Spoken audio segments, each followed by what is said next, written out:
twaomba uilinde Jumuiya Afrika Mashariki, tuwezeshe kuishi kwa amani, tutimize na malengo yetu.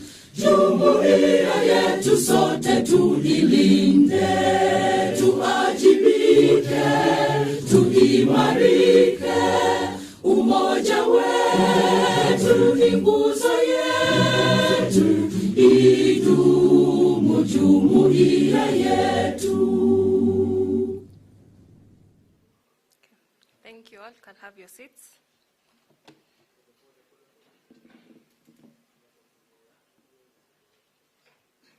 So good morning once again and welcome to all who are arriving just now.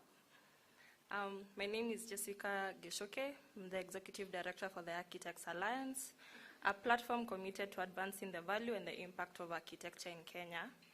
So on behalf of the Architects Alliance, I would like to warmly welcome all of you to this public forum on the Architects Bill 2026 and to thank you for making the time, both physically and those who have joined virtually.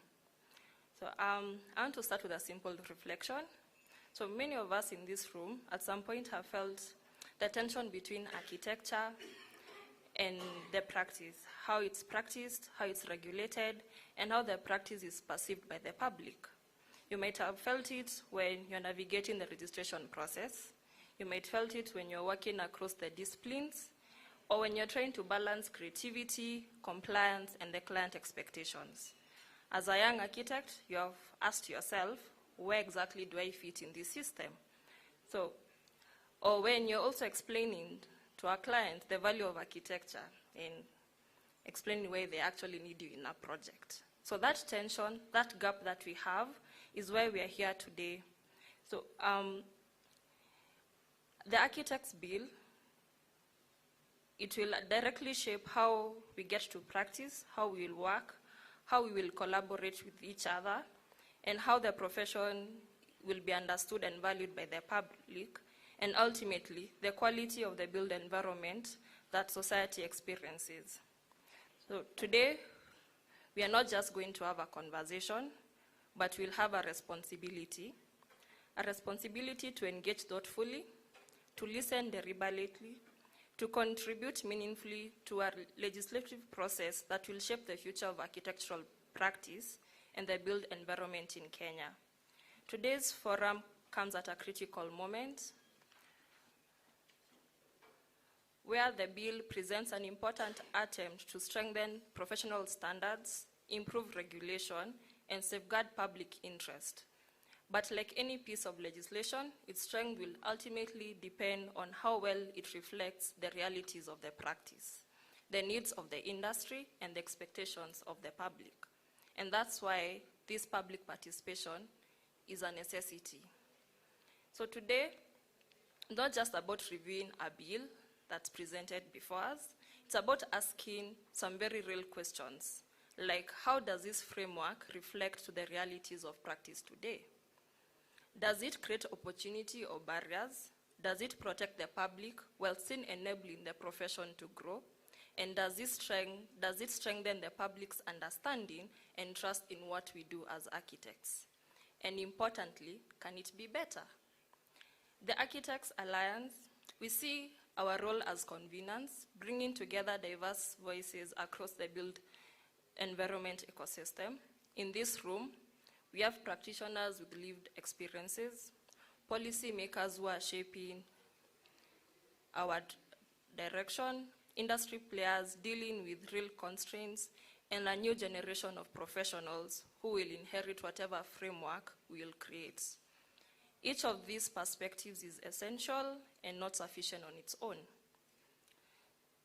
So today is not meant to be a passive conversation. We have intentionally designed the program where we aim to understand the bill, to have a discussion around the bill, and to come out with action points by the end of it.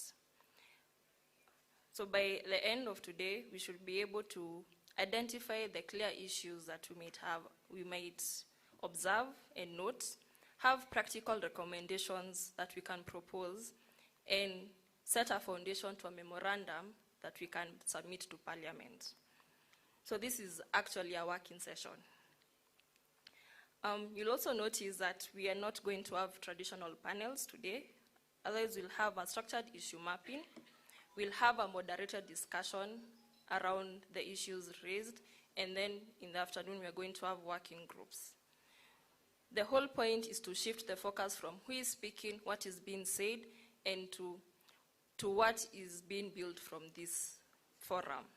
So as we go through the day, I want to invite you to engage in a particular way, speak honestly, but also listen actively, challenge ideas, but stay open to being challenged, and most importantly, focus on solutions. Because at the end of the day, the goal is to not defend positions, but is to collectively shape something better. Let me also take a moment to acknowledge our partners and our sponsors for this event. I'll first acknowledge the sponsor of the bill, Honorable Wanami Wamboka, for gracing this event. Our colleagues from government, professional bodies represented here, so far Women in Real Estate and IET Kenya. Our partners, CAPSEC, Engineer Aljan, Karibu. We have the sponsors for the forum, Hanamoto Enterprises Limited and Space and Tiles. Your presence here matters and it strengthens this process. I will close with this thought. The built environment is one of the most visible expressions of how a society organizes itself, and architecture sits at the center of that. So the framework we shape here today, it won't just affect architects, it'll affect how the cities grow, how our communities live, and how the public experience space. That's the weight and the opportunity of this moment. With that, I would like to welcome you once again, and now it's my honor to welcome the President of the Architects Alliance, Senator Dr. Architect Sylvia Kasanga, to make her remarks. Thank you.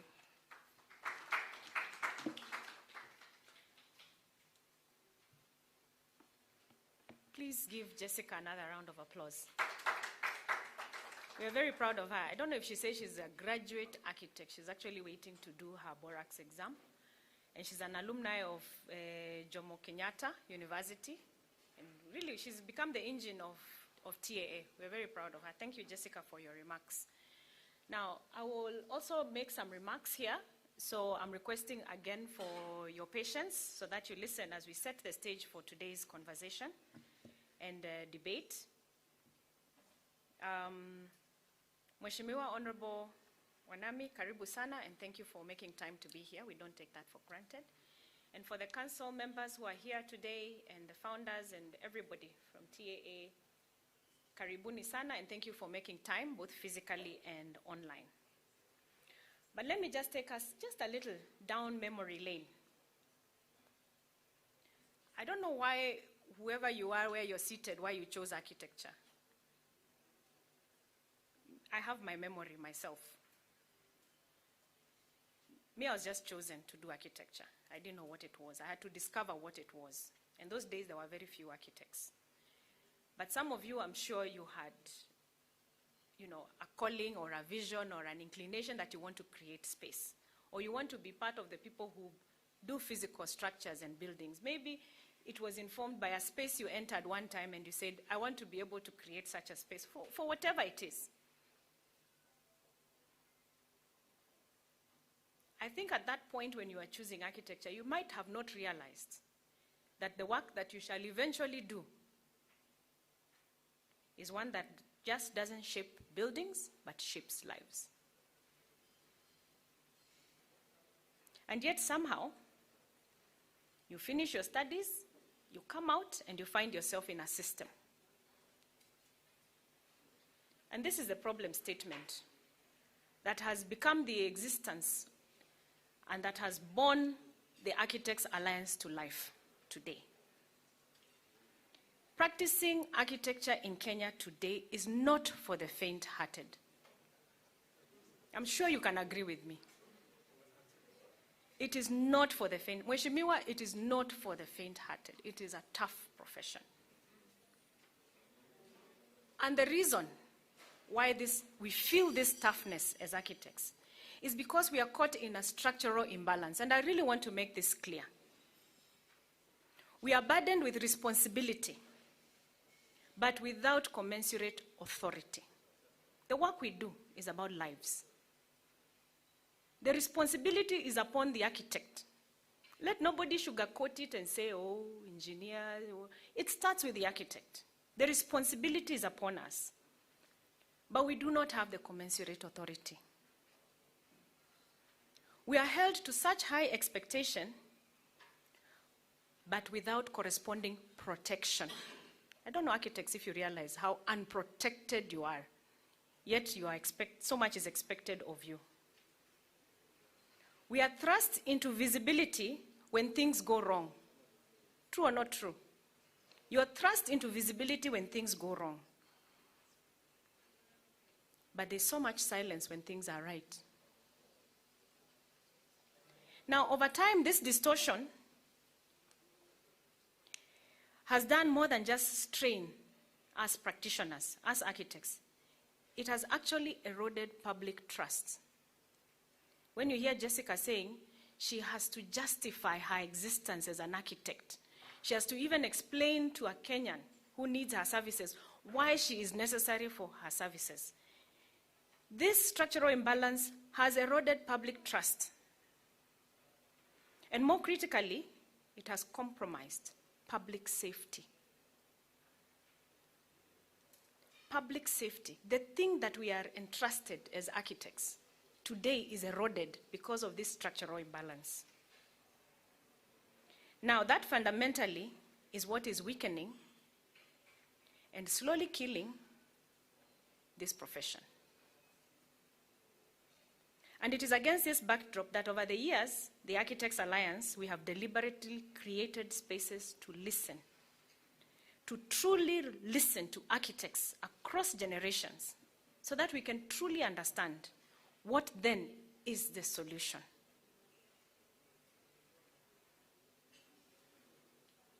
We have sat with young architects, those in campus, those who have just graduated, waiting. You've heard the sentiments of Jessica. Those were her own personal sentiments. When she says the uncertainty that the graduate architect has, that is for real. That came from her heart. It is not something we've sat and crafted in a room somewhere. These are the sentiments that we are getting from across. We have also engaged ourselves who are seasoned, those who have been in this industry for some time. Those of us who are carrying decades of experience, yet increasingly, we can feel the constraints that are coming out of fragmentation, regulatory overlap, and issues and serious systemic inefficiencies. We are feeling them, and that's a fact. We have held lots of forums as TAA, and there's evidence on social media. We've held lots of forums to interrogate these different areas. We've sat with KRA, we've sat with all sorts of institutions to understand these distortions and how we can begin to rectify them. We've engaged key stakeholders, like even contractors and our fellow professionals, and professionals who are not even in the built environment. We have also engaged with them so that we can try and figure out then how can we restore. The frustrations of the young architects becomes really the center of, first, why TAA exists, because we realize we've been in this industry, we are ahead of them, but we cannot leave the space the way it is for them. That included with the fact that a lot of the founders of TAA have their children in architecture school. And it is very scary when you think that your child is coming into this very space. So when people are wondering where is the passion coming from these people, it's also just by the mere fact that we have young ones behind us, and we don't want to leave them with the same struggles that we are having here today. Now, we have not worked in isolation.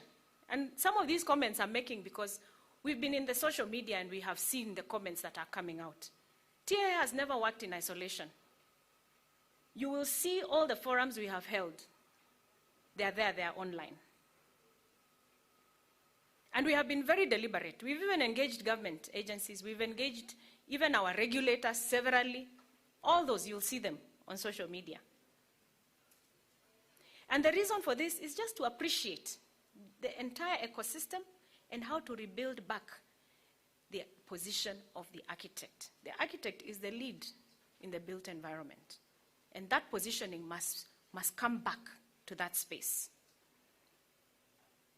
We are also extremely cognizant that we don't work alone as architects. So these engagements that we are having also with our fellow professionals in the industry is in recognition of the fact that we do not work in isolation as architects. We can't. You can't create a building by yourself. So these reforms that we are seeking here today, I want to assure everybody who's listening here today that it has not been born out of a room. We didn't go and lock ourselves in a room and just produce some reforms. 17 architects sat for 2 years after having identified the structural problems and realized what we need is legislative reforms. 17 architects sat for 2 years, meeting on a weekly basis, Wednesdays, morning and evening.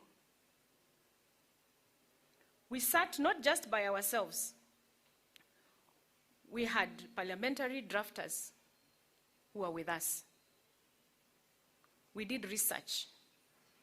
And everything that was put together as a first draft, which is the first architects' bill draft, was in 2023. We interrogated it clause by clause, went over it many times. Even by the time we had the final draft, 2 years had gone down the line. We held public participation forums for that draft bill, which informed now the final draft which came out, which is what finally went into Parliament.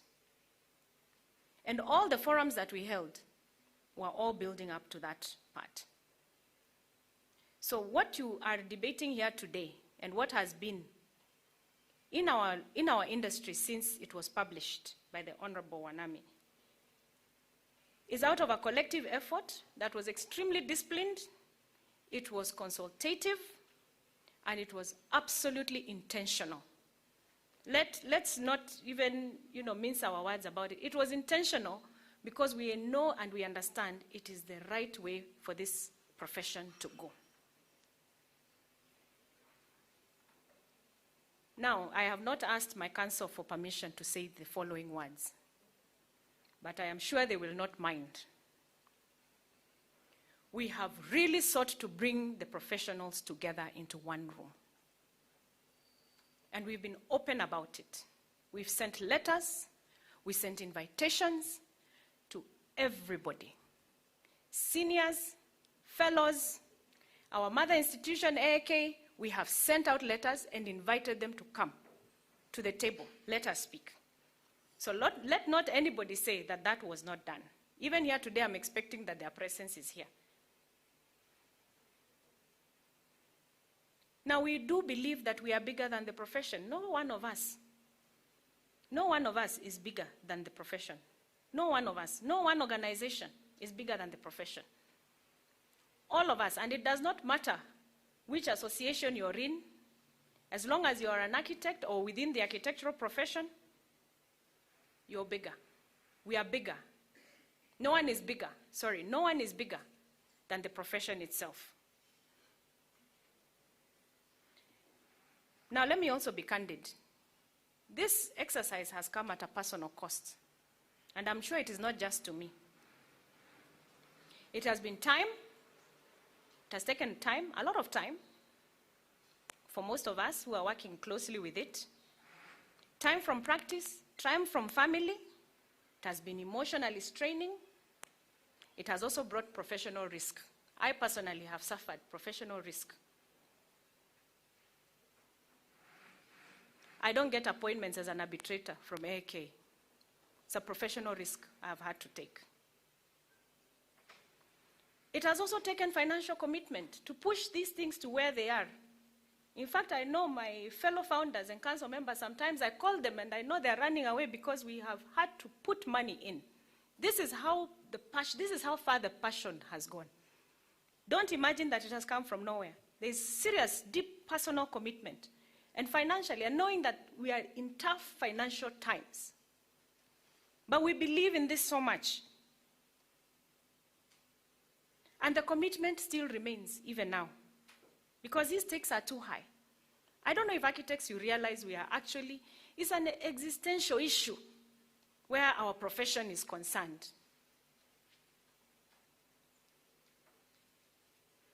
Now, we believe we've had a very clear, coherent, and progressive bill. We did not say it is perfect, as Jessica has mentioned, but it reflects the realities of today. And it is born out of research that has been done that shows global best practice. It is also the instrument that will reposition the architect to where they must be. That is at the center of design, coordination, and public safety.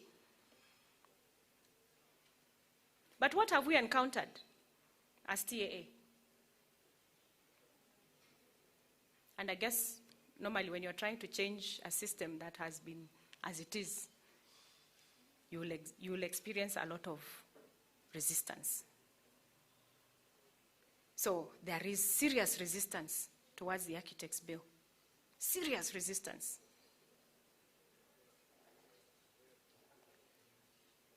It looks like there's a system somewhere, and it's a meticulous one that is very defensive of the status quo. A system that does not want reform at all. Just they want, oh, let's tweak this, let's tweak this, let's tweak this law, let's tweak this law. We have even been met with insults. I dare say, Goonism is existing within professionalism. Goonism is not just outside there. That's what I thought. I have found professional Goonism. I've been called names. The honorable member here has been called names by professionals. You've gone to school, university for 6 years, you're coming out, you're struggling, and you're a goon on social media. You're not different from the goon who is out there with machete and stones. No difference. But you know, it's shocking because we are bringing a reform to a profession. And what you meet is professional goonism. Very disappointing.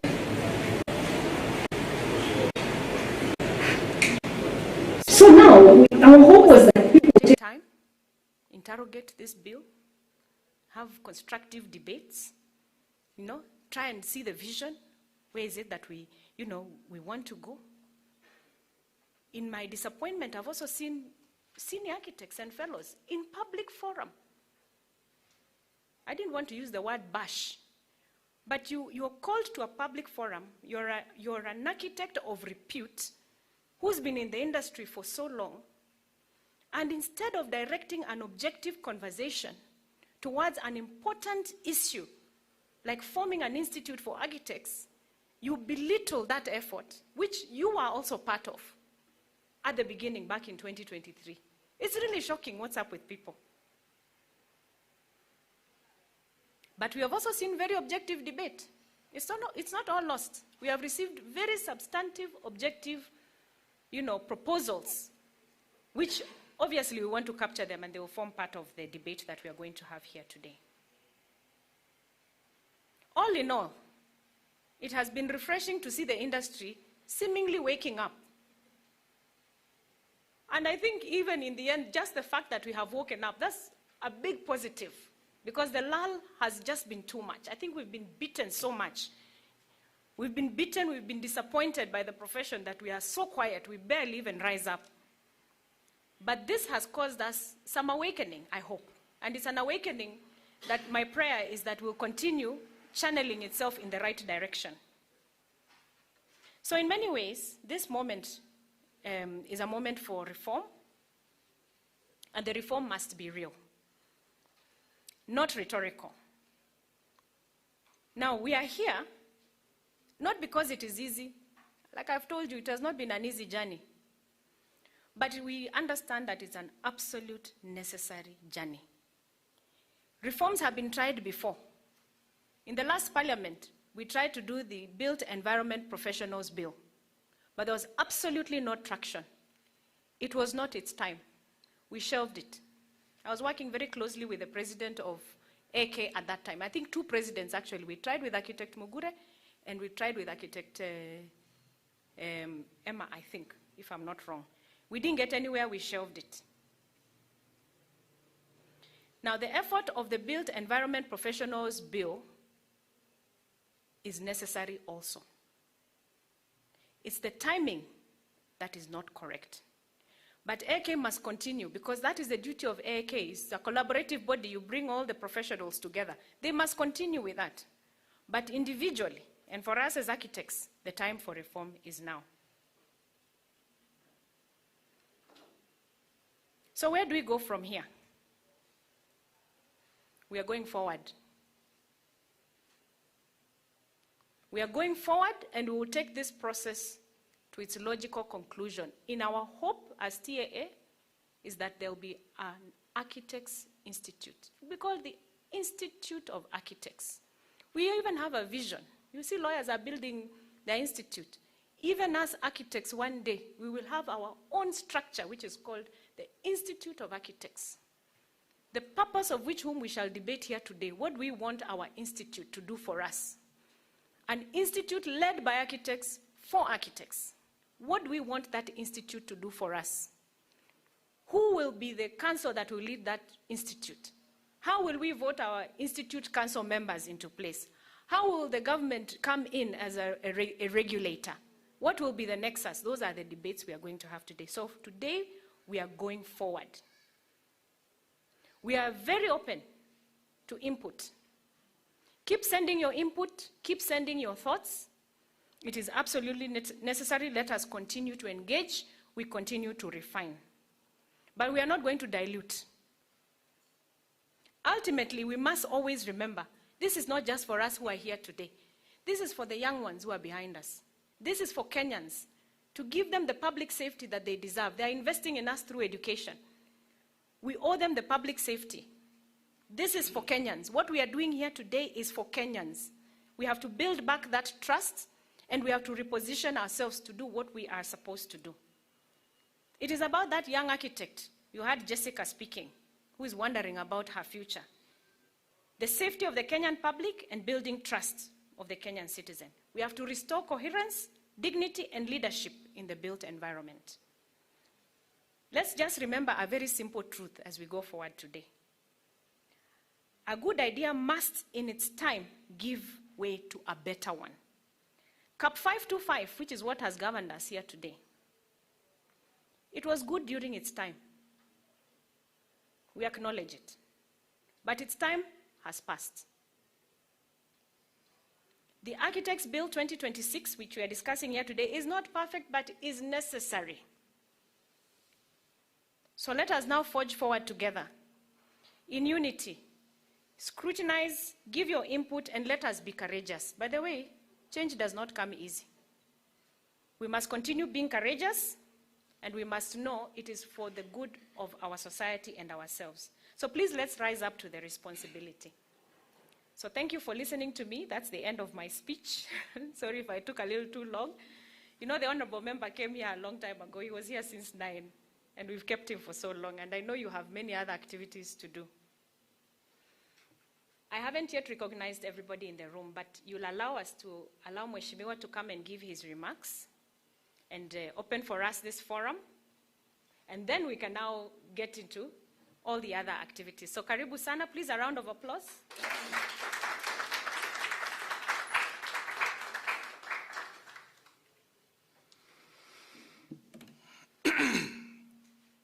Your Excellency, Madam President, I didn't know you were wonderful in speech making. But many of these colleagues of yours may not know in your other life, you're a politician. Honorable Member of Parliament, the Senator. So the President of the Architects Alliance, practitioners, regulators, policymakers, and industry leaders present, my team, of course, I came with Dominic, who has been very instrumental on working on this from the word go. Dominic maybe just,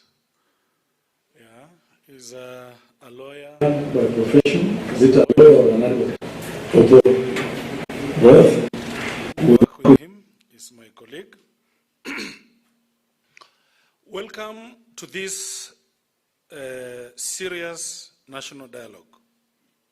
This is just not a normal routine stakeholder meeting, but it is a serious conversation we are setting up here for the future generations.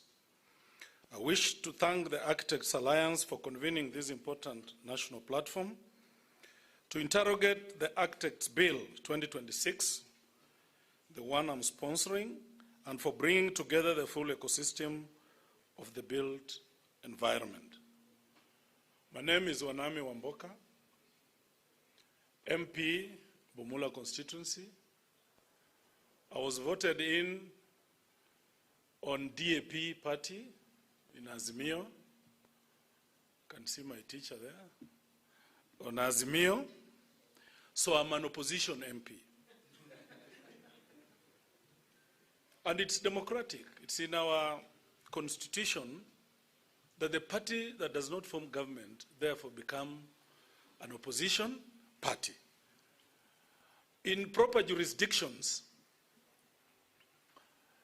once you're an opposition party, you stick to it because the constitution attaches value and roles to you as a member of parliament in opposition. And because of that, until Wednesday last week, I've been chairing Public Investment Committee in Parliament, Education and Governance.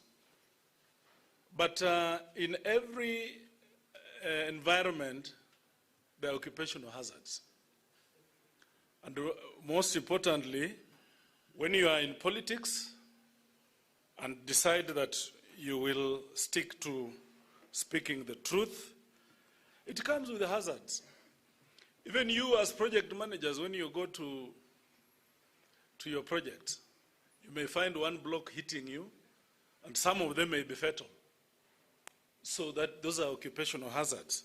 I'm sure you have seen now there is a case in Parliament about some institution that complained against me, that I'm too tough on them, that we are harassing them. Some even said we want to solicit bribes from them. It is something that is going on at Parliament, but those are our local politics. And I'm a politician, so I know how to deal with it better. Because the work of a chair of PIC, you are custodian of public interest. And it doesn't come easy to audit people. You know, when the Auditor General brings issues, you have to interrogate them. At times, it's very difficult. The other person may want to politicize the whole process. But as I said, those are occupational hazards. We are dealing with them. We will continue dealing with them. I hope you remember, I also sponsored the motion, an impeachment motion against Mithika Linturi as Minister for Agriculture when he brought back fertilizer. The government has a way of fighting those they think are speaking for the people. In that inquiry, in that impeachment session, many things came up. If you remember, they planted some lady at the center of it saying she's my wife. A lady who later was arrested in US for other things. The system does that just to ensure that they destabilize you and they throw you off path. I went to court. Our ruling is coming on 5th. And of course, she was not my wife. My wife is a matter of public knowledge. So what am I saying is that as long as you're doing the right thing in Kenya, you'll be fought. And I want to encourage Madam President, don't worry about professional goodism. At least it's professional. The other bit of goodism is what is dangerous, because it can turn fatal, as it was meted on my brother, the good Senator of Vihiga, Senator Ososi, and Nyorosho Sana Pele Kisumu. Those are also occupational hazards. So, Madam President, don't worry. Any anytime you come up with something good, it's controversial. Because unatoa sahani ya watu kwa meza. The people, and this issue is systemic, the people who've been benefiting from that law of 1934, the one that you've been operating on, yes, and benefiting huge and big at the expense of the architect. And I like your phrase, repositioning the role of an architect. So those people will not be happy with you. I have a young niece who is an architect. I think you guys have different forums. So she forwarded to me a message from one of the forums. Sema, Ango unatukanwa. So she was very concerned, but I told her, you know, when I was picking up this bill, I knew there would be issues. I knew there would be very many issues. I've also petitioned, not only this bill, I've also petitioned National Assembly to come up with an inquiry into the collapse of buildings in Kenya. And we are modeling it to Grenfell Tower inquiry in the UK of the 2017. You remember the fire that killed 72 people? And the UK government moved and set up an inquiry, got a retired judge, so that the issues in the built environment can be addressed holistically. I pushed it through the floor of the House, thinking 2 weeks ago, and the Speaker directed that we To the President to set up that inquiry. Because we are losing lives. People continue dying. We lose property. You know, at the end of the day, we are not making progress. So I have been a Participant in this ecosystem of yours. I'm also a builder. I associate so well with I have so many brothers inside here. Yeah, I said the President is my sister. And sometimes in crime, but good crimes. Let me also say that I'm not an architect by profession, nor do I claim technical expert in this field. However, through my engagements as a legislator, and importantly as a developer interacting with this industry, I have come to appreciate very deeply the central and irreplaceable role of an architect. I think the industry does not appreciate an architect, if you asked me. Yesterday, I was having a discussion with some friends, and we were asking ourselves, can an architect do the work of a QS? Yes. Yes, they can. And I reminded them that one time I was doing a project, I was building a hospital in Busia. Then the project manager was a bit older, in the late 50s, and the QS was young, in 20s. So at some point, the architect, the project manager got fed up with the QS and told me, you know what, I will come up with a certificate, don't worry. And it worked. So can an architect do the QS work? Yes. But we don't want to undermine anyone. We just want that everyone be given the right share, professional share. Okay? Lawyers have their thing and they are doing very well. Doctors have their thing and they are doing very well. Let architects have their thing, and I'm sure they'll do very well. I was called by my brothers in the quantity surveyors section when I was coming up with this. And I was, they engaged me to an extent that, no, we can just make that law proper. And we continue being together. I said, no.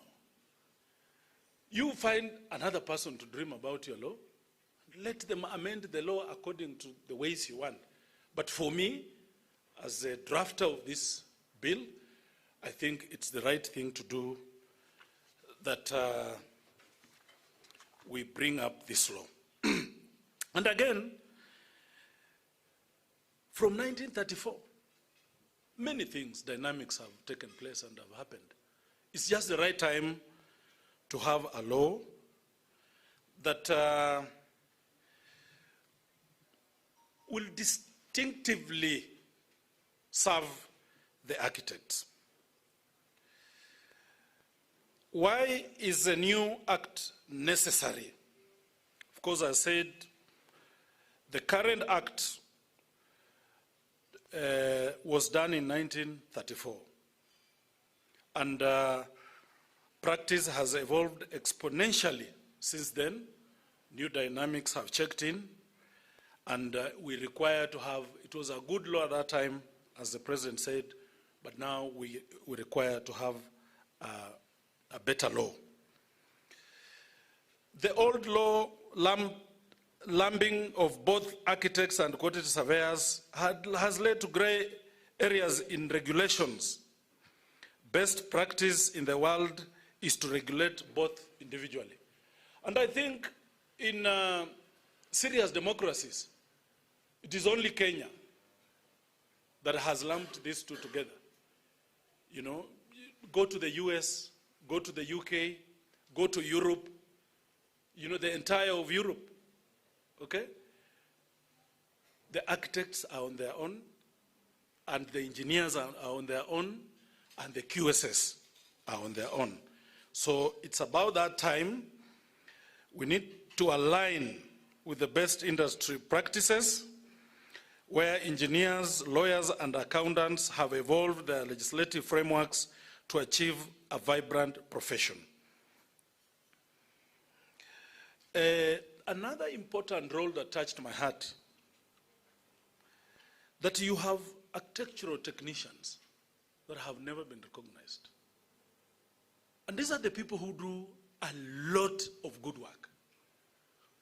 You know, I'm speaking to A students.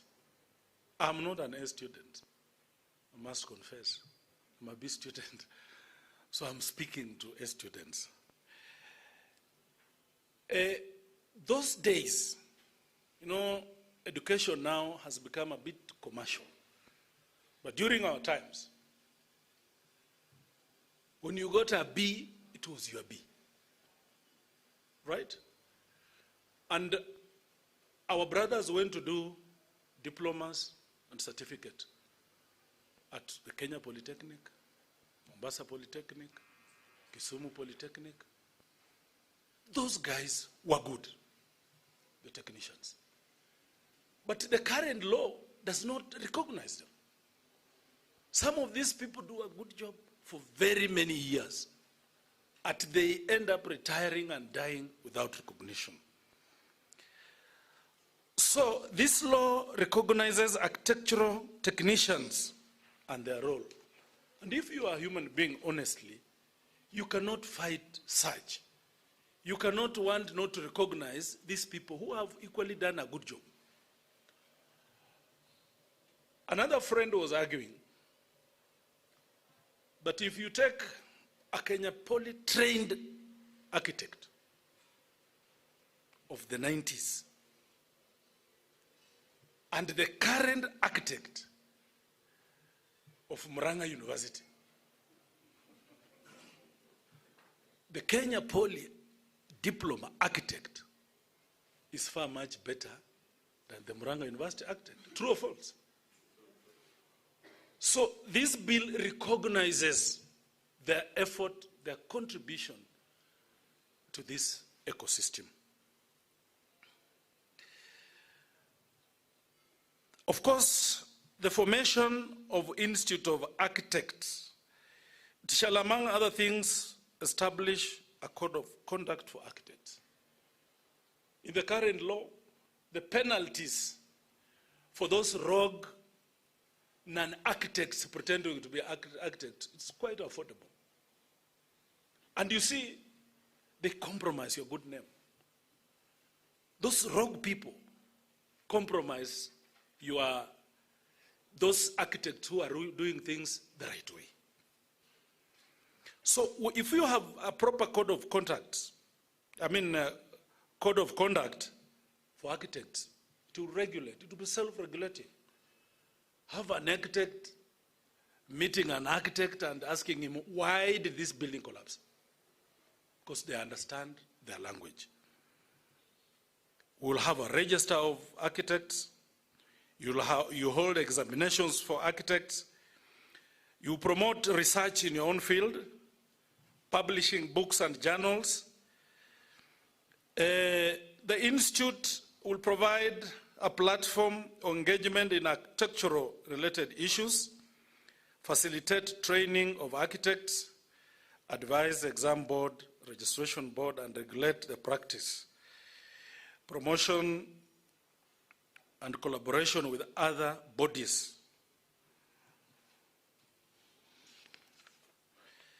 Those are among the benefits that will come with that honorable architects.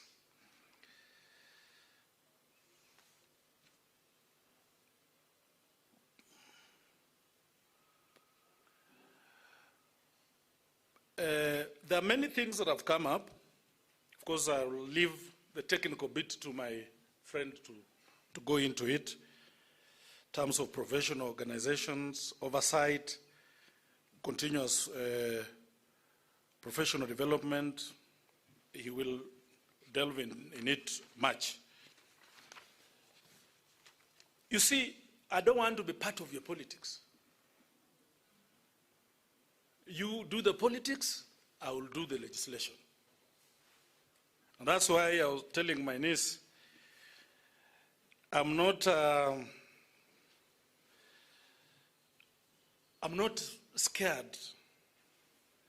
Yeah, of course I'm aware, I've been briefed about the robust conversations that this has generated, in some cases, sometimes passionate discussions across the sector. But you see, I don't want to be part of that. I want to be part of enriching this bill. Don't usipige mtu ambaye ametumwa. Let's have conversations that are constructive. Because at the end of the day, maybe you may not know, if I don't proceed with this bill today, in the life of 13th Parliament, you will have no bill. Nobody can start again this process and reach where we have reached. Maybe some of us who are fighting this, they don't know the consequence of that. That is the consequence.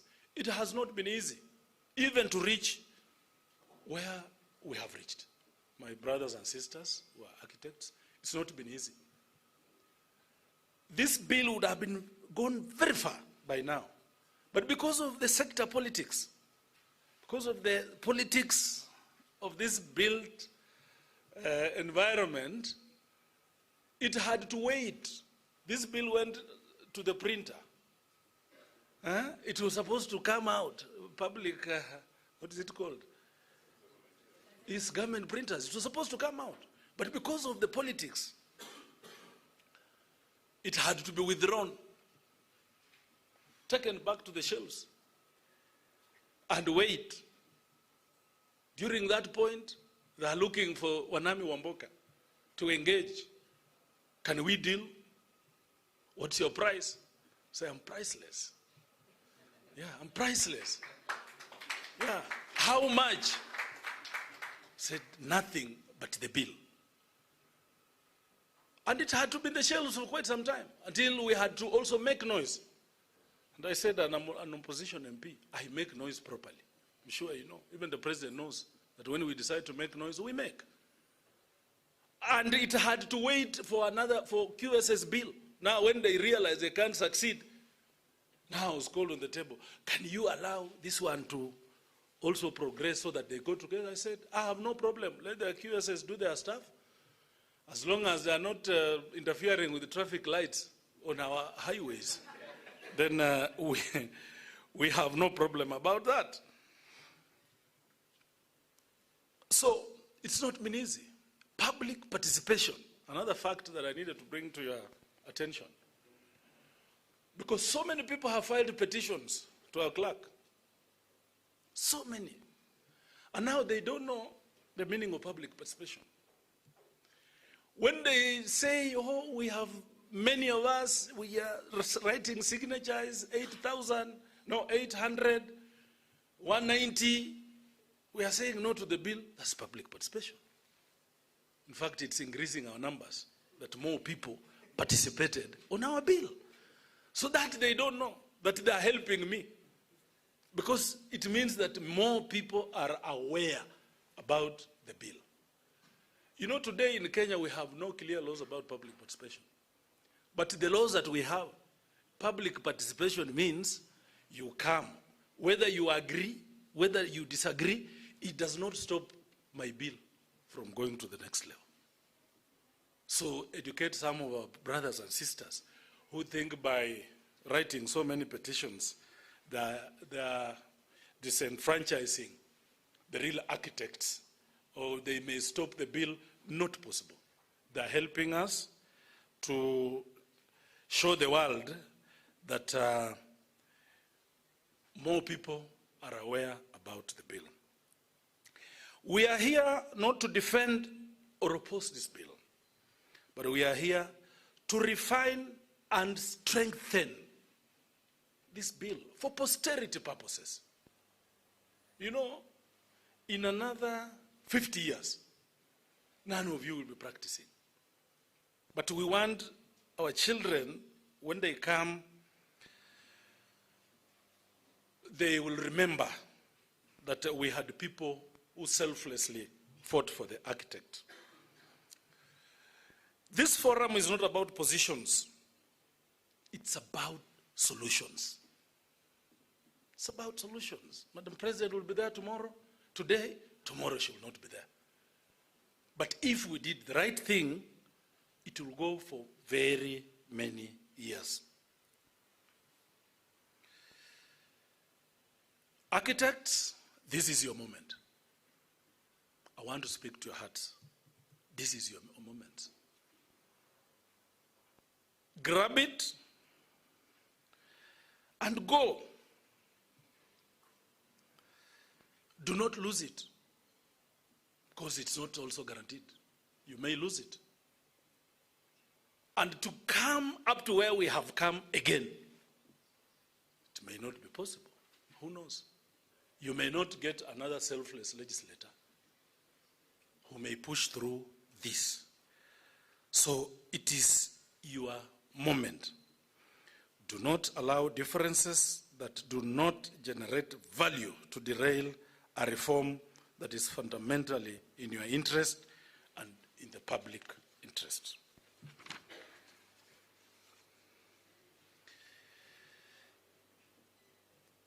As a sponsor of this bill, I'm prepared to do what it takes to ensure its success.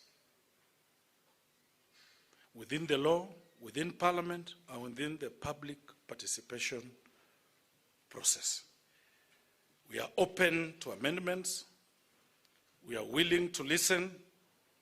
I'm committed to technical soundness.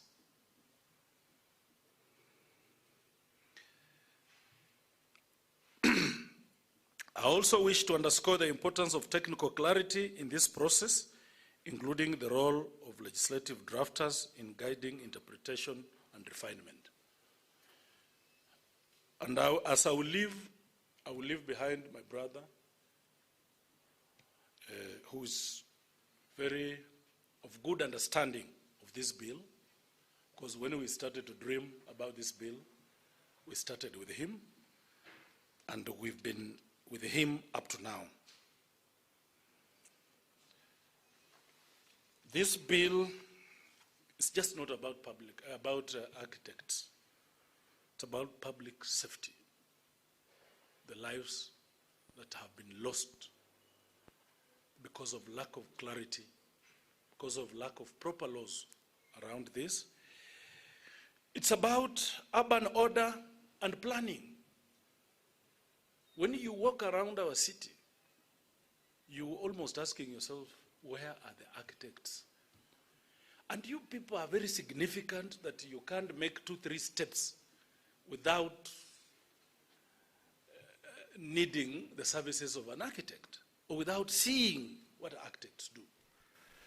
It's about, as I said, about urban order. We want an orderly city. We have, up to where we have reached, we have very many glaring mistakes. But can we fix it so that as history is written about our generation, they will stay, the architects of that time brought order. It's about national development, and it's about dignity of our built environment. Because I'm sure every time when you sit and you're watching a television, you don't feel good when all manner of things are said about architects. I'm sure you don't feel good. And that's why we said we want you to be self-regulating so that you just tighten those loose ends. The space we live, work, and raise our families are a direct reflection of the system we choose to build. Let this forum be remembered, not for disagreement, but for clarity, not for divisions, but for direction. Let us build through this bill, not just a stronger profession, but a safer and more dignified Kenya. Ladies and gentlemen, I want to end my presentation there and say that I'm available for any engagement. Let's do this. I'm not an architect, but I'm fired up. I'm fired up. And I can promise you that this one I will deliver for the architects of Kenya.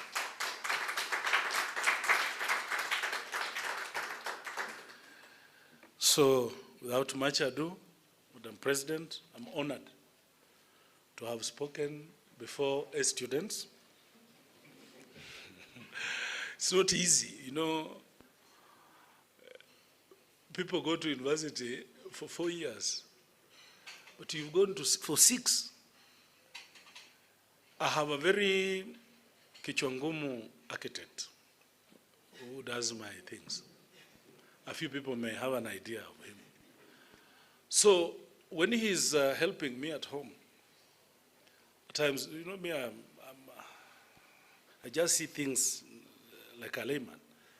So I say, no, this one.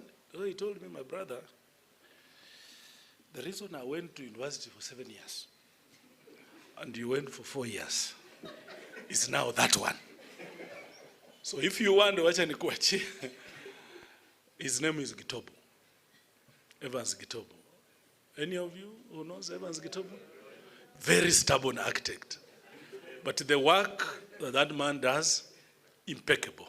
So thank you so much, ladies and gentlemen, and thanks for having me. Asanteni sana, Mungu ambariki.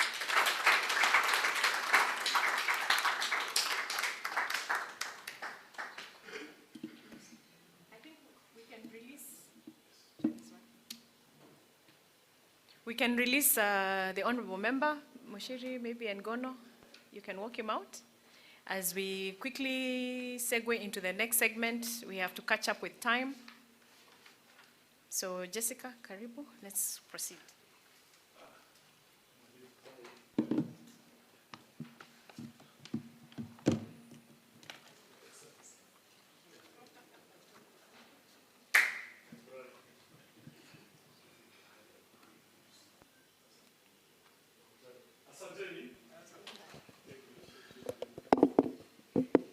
Okay. Thank you all. Now we are full house. I'm so happy. Thank you all for your patience. So as we all know, as architects, we don't work alone.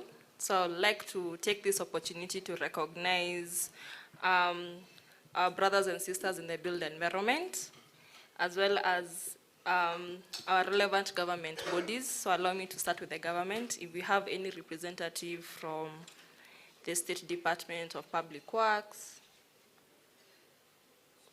the Department of Housing and Urban Development, NCA, NEMA. We had a representative from EPRA. Thank you for coming. Then we move to the build environment. We're expecting representative from AAK. Don't know if they're here already. Thank you for coming. We kindly arise. Yes, that's Architect Yasin, right? Yes, thank you. Also, women in real estate. Yeah, thank you for coming. Society of Landscape Architects of Kenya. Thank you. Kenya Institute of Planners. Institute of Surveyors of Kenya. Institute of Engineers of Kenya. Interior Design Association of Kenya. Okay, Association of Consulting Engineers of Kenya. Institution of Engineering Technologists and Technicians of Kenya. Thank you for coming. Kenya Property Developers Association. Town and County Planners Association of Kenya. Thank you for coming. And Green Build Society. Kenya Federation of Master Builders. Okay. Allow me to invite the chairperson of CAPSEC to just give a few remarks.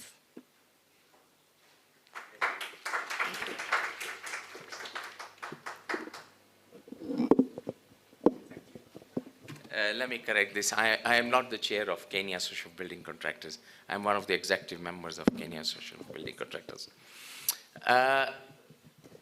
It is on behalf of the Kenya Association of Building Contractors, it's a real pleasure to come and speak to you people. I think today, possibly listening to all the speeches before me, it seems that this looks like as if there were some people who have woken up in the architect's profession and are moving forward. I'm a structural engineer by profession. I've been in the industry for 40 years, possibly. Oh, I can see, hello, landscape.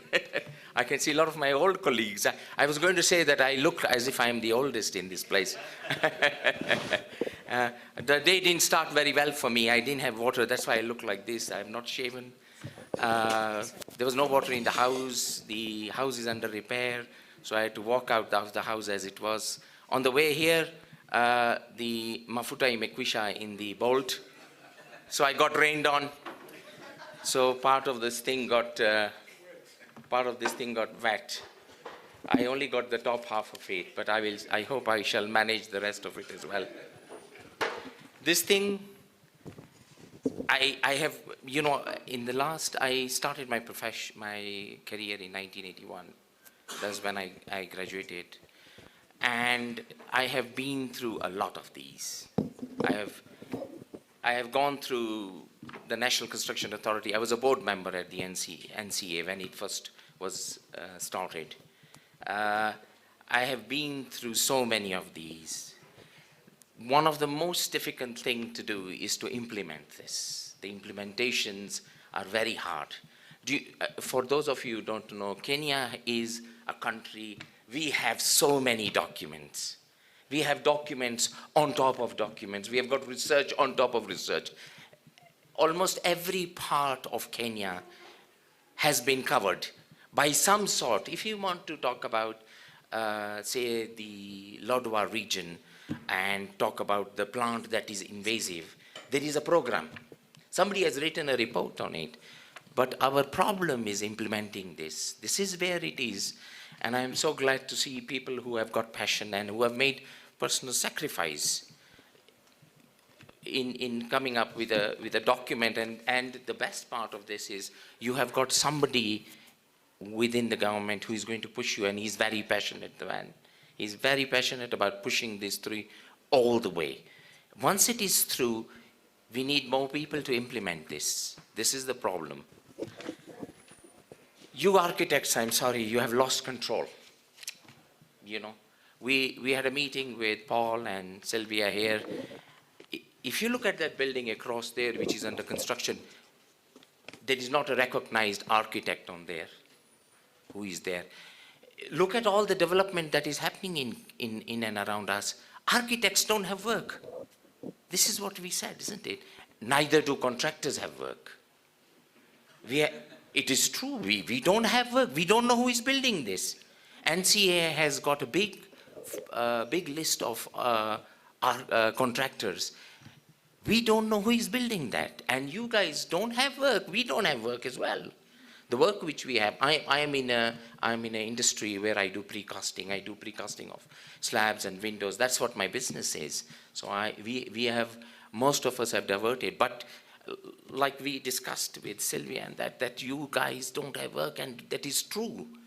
Many architects don't have work. Neither do the contractors have work. Neither do structural engineers have work. We don't know who is building that. If you walk out of this building, out of this place, there are so many. Look at that one which is across the road there. Go there and ask him who is building it, who is the contractor, who is the architect for it. Nobody knows.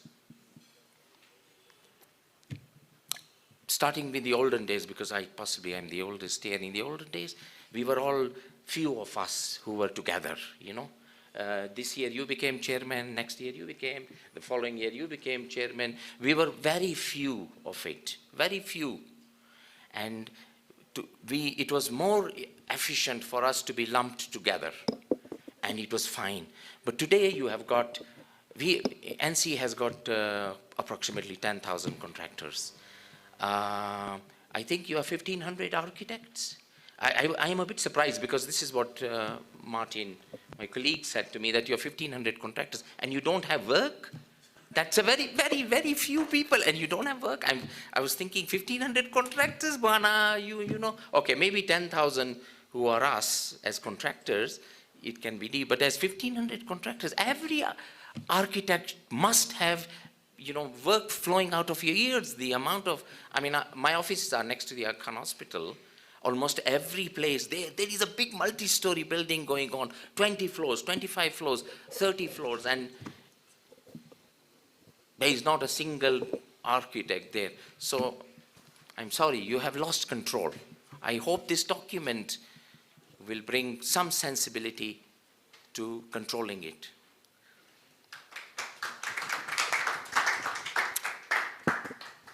We did the same thing a couple of years ago, but we have not got support from NCA. We have a similar problem to yours.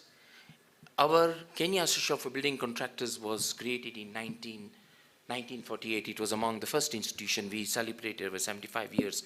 We were with Federation of Kenya Employers, as we were also at that time lumped. Oh, what are you doing? Nothing. Okay, you joined this organization. That's how it happened.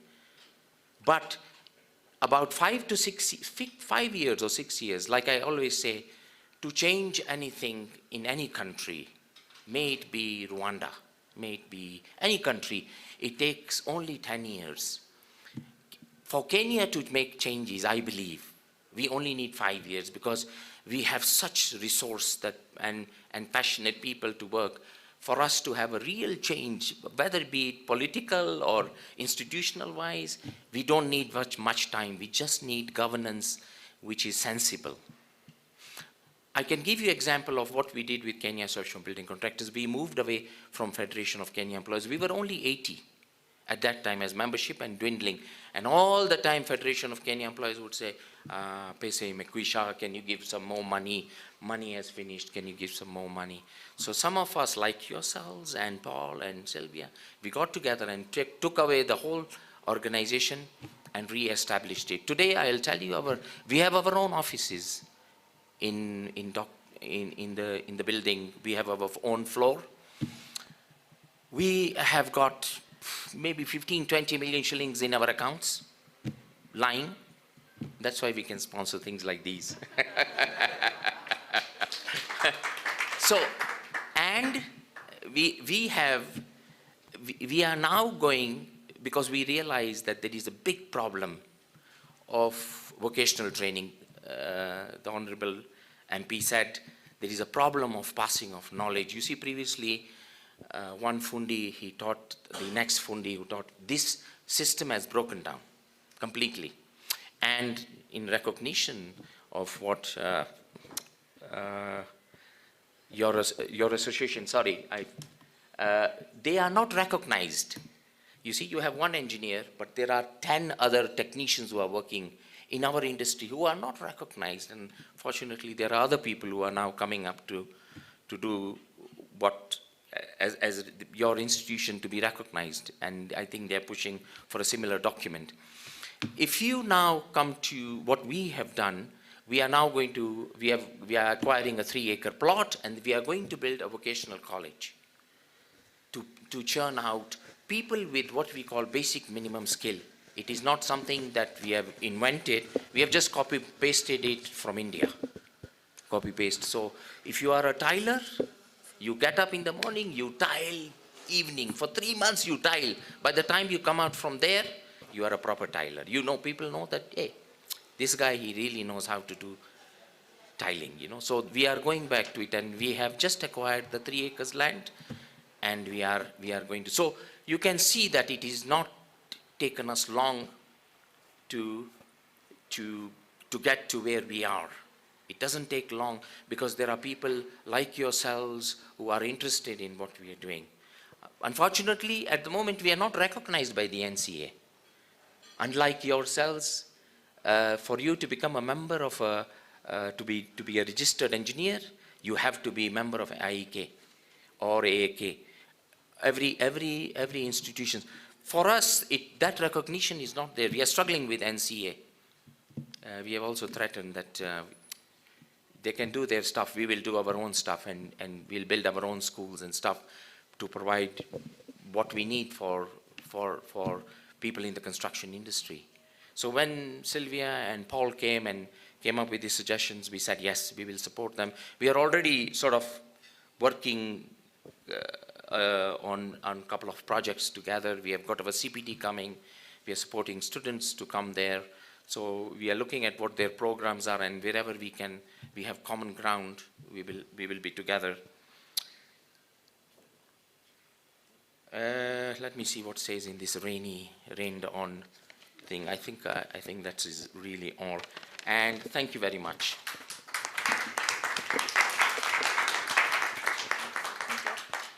Thank you. Is it working? Next, I'll want a representative from EPRA to just give a few remarks. Then following that, we'll have Water Resource Authority, as on the government side.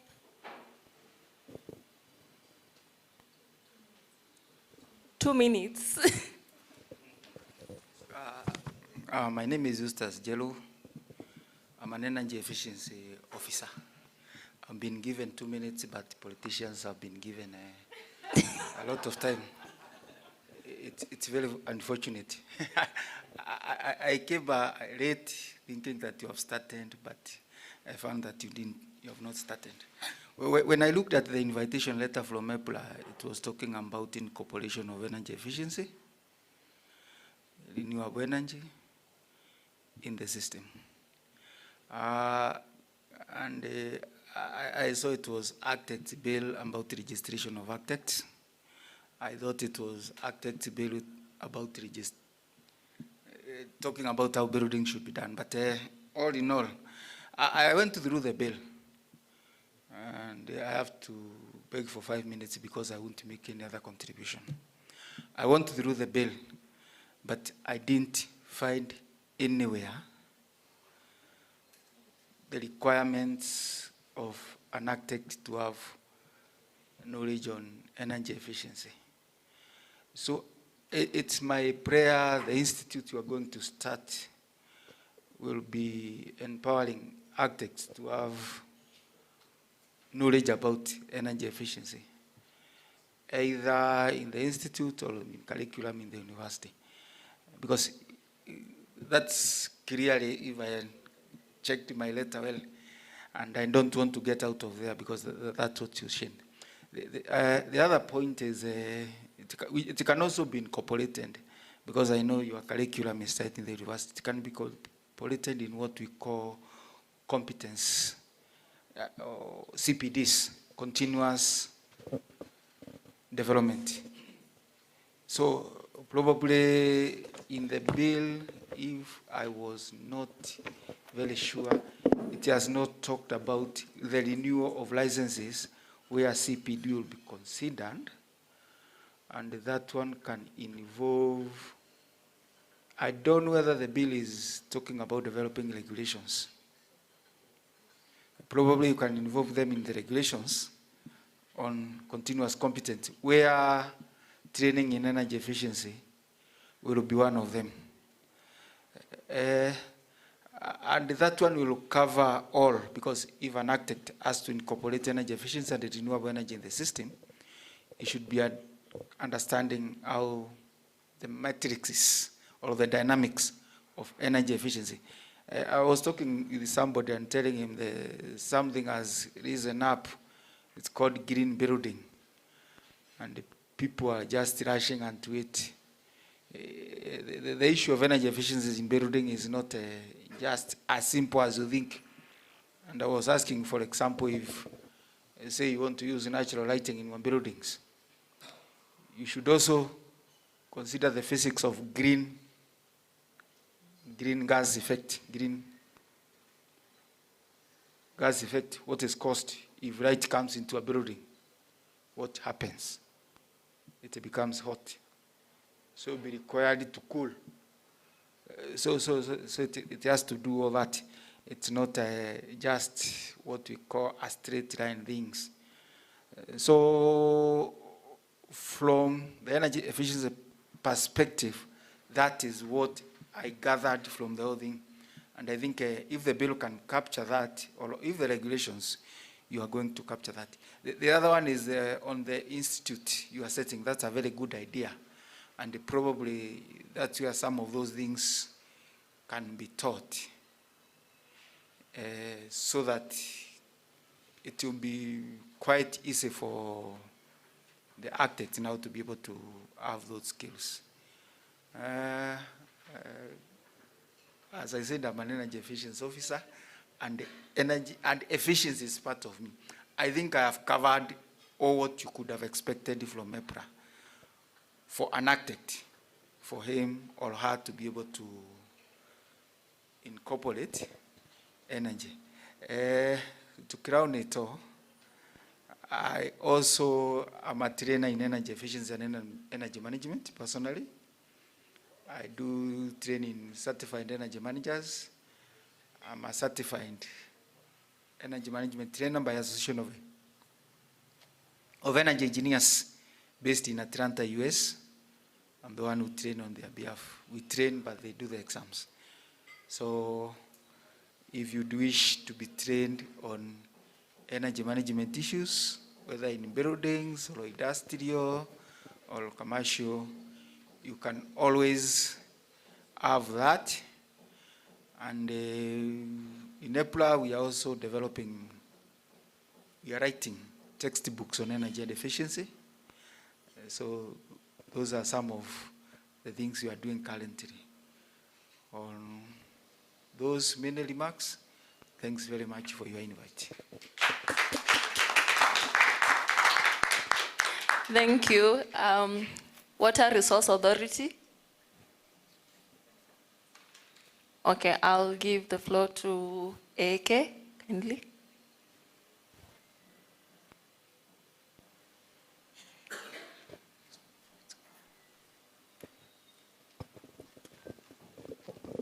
Good morning, everyone. Good morning once again. My name is Architect Yasin Munyanya. I'm an avid believer of a working industry for professionals, the public, and ultimately for the nation. And I receive greetings from AAK. We are happy to have been invited, however much on short notice. But nonetheless, we are happy to be here. I'd like to acknowledge a few people who have known for quite a while. Starting with, it would only be fair if I start with Architect Mushiri, who has seen me grow through my architectural career And now we are both architects fighting for an industry that we all believe should work, and we all know will work ultimately. And Architect Kasanga, who we've actually had so many deliberations just before I got into AK leadership. We had so many talks, and we agreed on so many things. Ultimately, an industry that works not only for the public, but also for architects. And which is what I got from her, that is why the Architects Alliance was formed. Allow me to also acknowledge Mr. Thu, who we went to school together with. He was a few years, 1 year younger than me. But nonetheless, even back in school, we're still pushing for a better industry. Yeah. A few remarks that I have about today. Number one, I believe it's only fair that we clap for the 17 architects who sat on this bill for 2 years. Let's give them a round of applause. If not for anything, it has spurred a conversation. People always used to feel like architects can't really talk, architects are always quiet, but it had its fair share of conversation.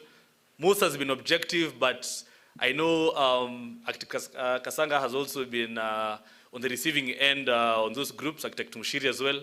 All of us, myself, I mean, at the end of the day, it's all politics. And without politics, there's no way you can bring change. You can all say that things can work, things should work, but if you sit in your bedroom and just hope, you'll stay there with your hope. So I'd just like to acknowledge your efforts for reigniting the conversation in the industry as we start this conversation. The bill has its fair share of merits, I have to acknowledge, and its fair share of demerits. We all want an industry that works. Now, what is my ideal vision of an industry that works? What is AK's vision of an industry that works for all? AK's vision is not an industry that works for one profession. It's an industry that works for everyone. An industry that works for architects but fails for engineers has failed the public. An industry that works for QSs but fails architects has failed the public. Because the moment one professional is on the receiving end of injustice, we won't really have success at the end of it all. Now, again, as I've said, we all want an industry that is working. The Architects Bill is primarily focused on the architect. AAK has always felt, and Architect Kasanga has also been part of the process to try and just bring together the built environment as one. It's not so easy for us to bring the whole built environment into one. That's correct. Fair enough. It's easier for us to sit down as architects and say, this is what we want for ourselves. However, there is one thing that I believe we've had in our conversation, but I'll just say it here today, for us to open up our minds even as we push on with this bill. The moment every profession moves into its own silos without having a collective bill to streamline the processes and the collaboration, we stand to lose. Why? We as architects who want the space to be there for ourselves are just creating space for the project managers. Now, that is a bit of a contradiction because we are saying that this bill will be able to help architects reclaim their space.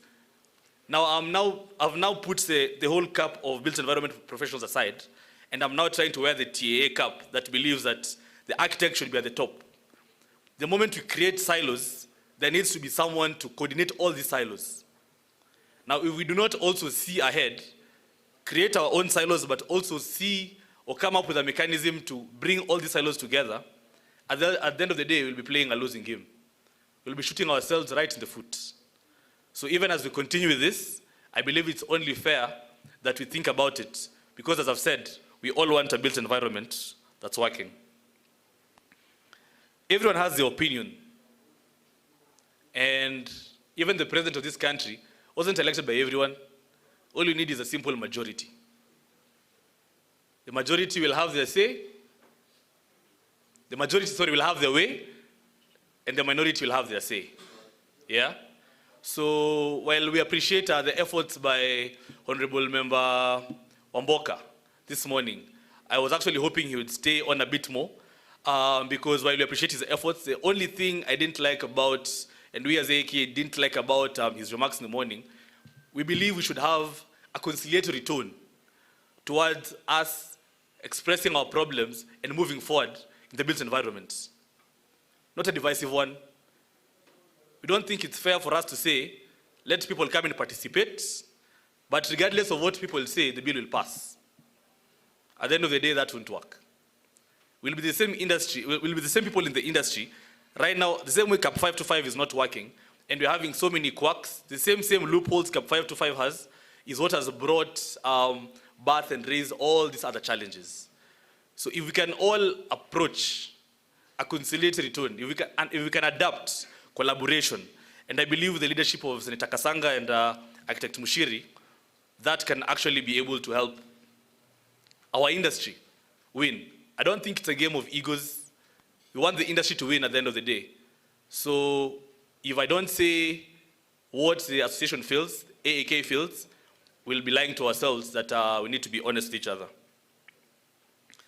And my parting shot would be simple. I know it would be painful to spend months and years on a baby only for people to shoot it down, especially without objectivity. Especially without objectivity. Now, what am I saying? We as AAK are here willing and ready to work together. However, it is only paramount that we can agree on the how to get to the destination. Because what we want is quite clear. We all want a working industry, yes or no? We all want quacks out of the industry, yes or no? What we want is clear. How to get there is what we seem to be differing on. So at the end of the day, we are all professionals. Let us not be embedded in, let us not be indoctrinated. Let us think and put our views on the table and see how to make this bill the best it can be. Long live architecture, long live Kenya, long live architects. Thank you. Thank you so much for those heartfelt remarks. And next, allow me to invite a representative from the State Department of Lands and Physical Planning to give his remarks.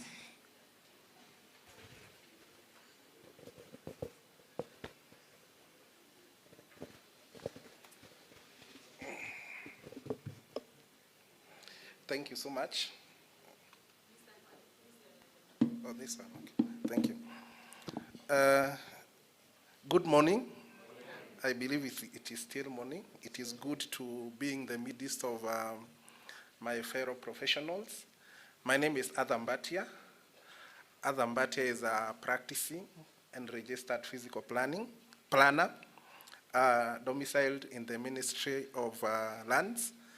You know, Ministry of Lands has different state departments, and I think that is something people have not become accustomed to. We have the State Department for Lands and Physical Planning.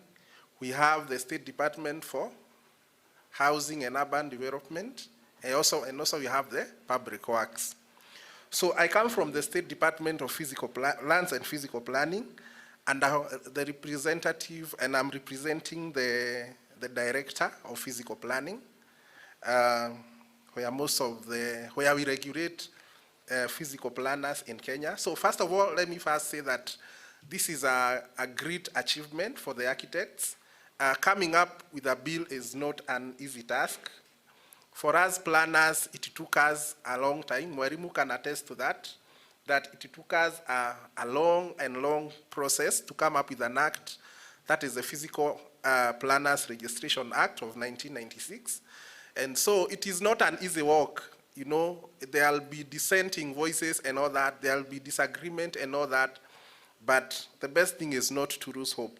So let me delve into the bill. We have gone through the bill as the Physical Planning Department, and one of the glaring issues that we have identified is that the bill is taking up the roles of urban planners or physical planners in Kenya. And we have realized that it's going to derail the process when it comes to the proceeding of this bill. So what we did, once we got the weight of the bill, we have written to the National Assembly with regard to our reservation, because I believe it is not right to bring it is better to solve an issue before it becomes, a confrontation. So for us, we feel that if we are able to amend that clause, whereby we are defining who is an architect, and we delete the word urban planning, there is a place you have talked about urban planning and landscape architecture, and landscape architectural services, that is clause 2D. If you are able to do away with urban planning, then I think as a department we'll be home and dry. Which are the reasons that we are saying that? Number one is that physical planning or urban planning is a regulated profession. When I was in school, I went through ADD, the famous ADD, the old building, and we had, in that building, we went through with architects. They had their own department. For us planners, we had our own department. The quantity surveyors, the land economists, all of them, they were with their own departments. So how comes now we want to merge all those departments, the architects and the planners, to become one department? As knowing that, for example, for me, I did not go through architecture. So I don't have the architecture, the architects' skills that they got. And also for them, I believe they do not have the physical planning skills that are achieved from the university. So that is one glaring area. When you look at the Hansard, when the Physical Planners Registration Act was being enacted, or was being crafted, the Assistant Minister for Lands, Reclamation, Regional and Water Development, Mr. Andrew Rigale, during the second reading of the Physical Planners Registration Bill of 1996, I'm now going through the Hansard of the National Assembly, Wednesday, 24th April 1996, the honorable member said that Mr. Deputy Speaker, sir, at the rise of the House last night, I was seconding this important bill and had indicated that it was important for the physical planners to be registered for a variety of reasons, including the need to ensure that we would keep out people who either come from other professionals and are not qualified as planners and are trying to practice as planners. I believe that's the same case the architects want to do. That they want people who are coming from other professions, they want to practice as architects, but they are not architects. Like for me, there are some simple things I can do. I can draw a house, because going through the ArchiCAD and these other softwares, it is easy. Within 1 month, you're able to do some basic skills. But am I an architect? Really, I'm not. So this bill, having urban planning as that word there, gives architects a statutory role in urban planning, which is already regulated by the Physical Planners Registration Act of 1996.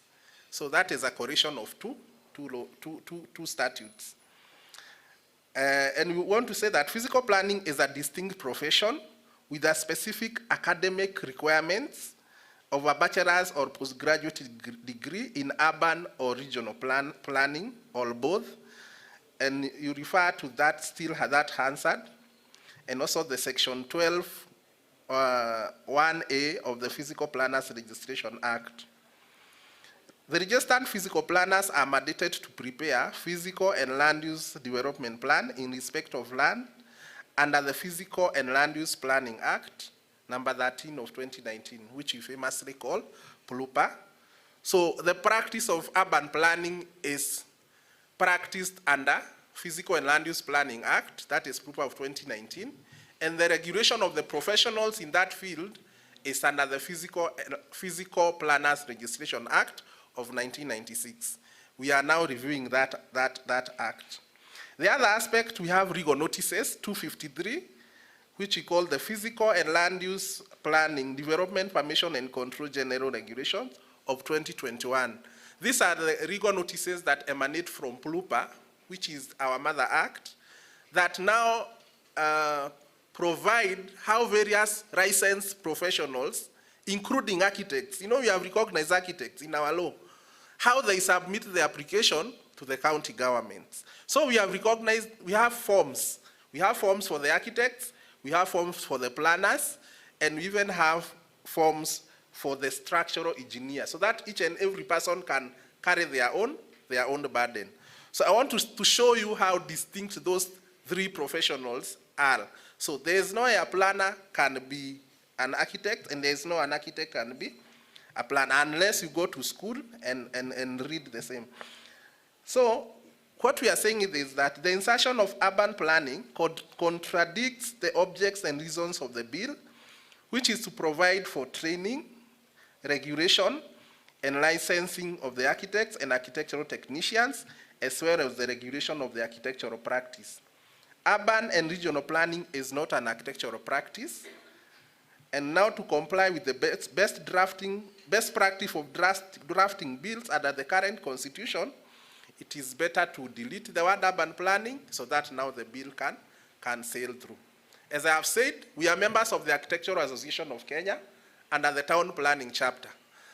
So you see, we are also in with the architects, because the architects, they have the architects chapter. Quantity surveyors, they are in the quantity surveyors chapter. Engineers, they have their own chapter. And as planners, we have our own chapter. So you do not want to have that kind of correlation.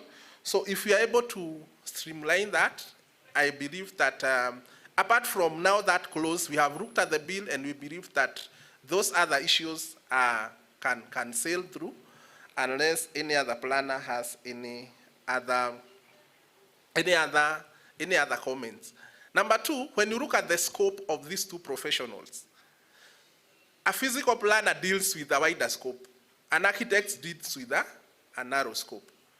An architect, most of the times, deals with one plot. I don't know whether I'm mistaken, but I'm saying, let me explain. A planner deals with the whole town. Are you together? Does an architect deal with the whole town? Because for us, when we are preparing plans, we prepare what we call local physical development plan for a whole town. For example, you can go to Nakuru and prepare a plan for a whole town. What will an architect do? An architect will design a building for a specific plot, or even prepare a master plan. So when you look at those scopes, they are far much wider and far different from the others. So what we would say is that let us not get tempted, to grow into other professional space so that the bill can sail through. Thank you.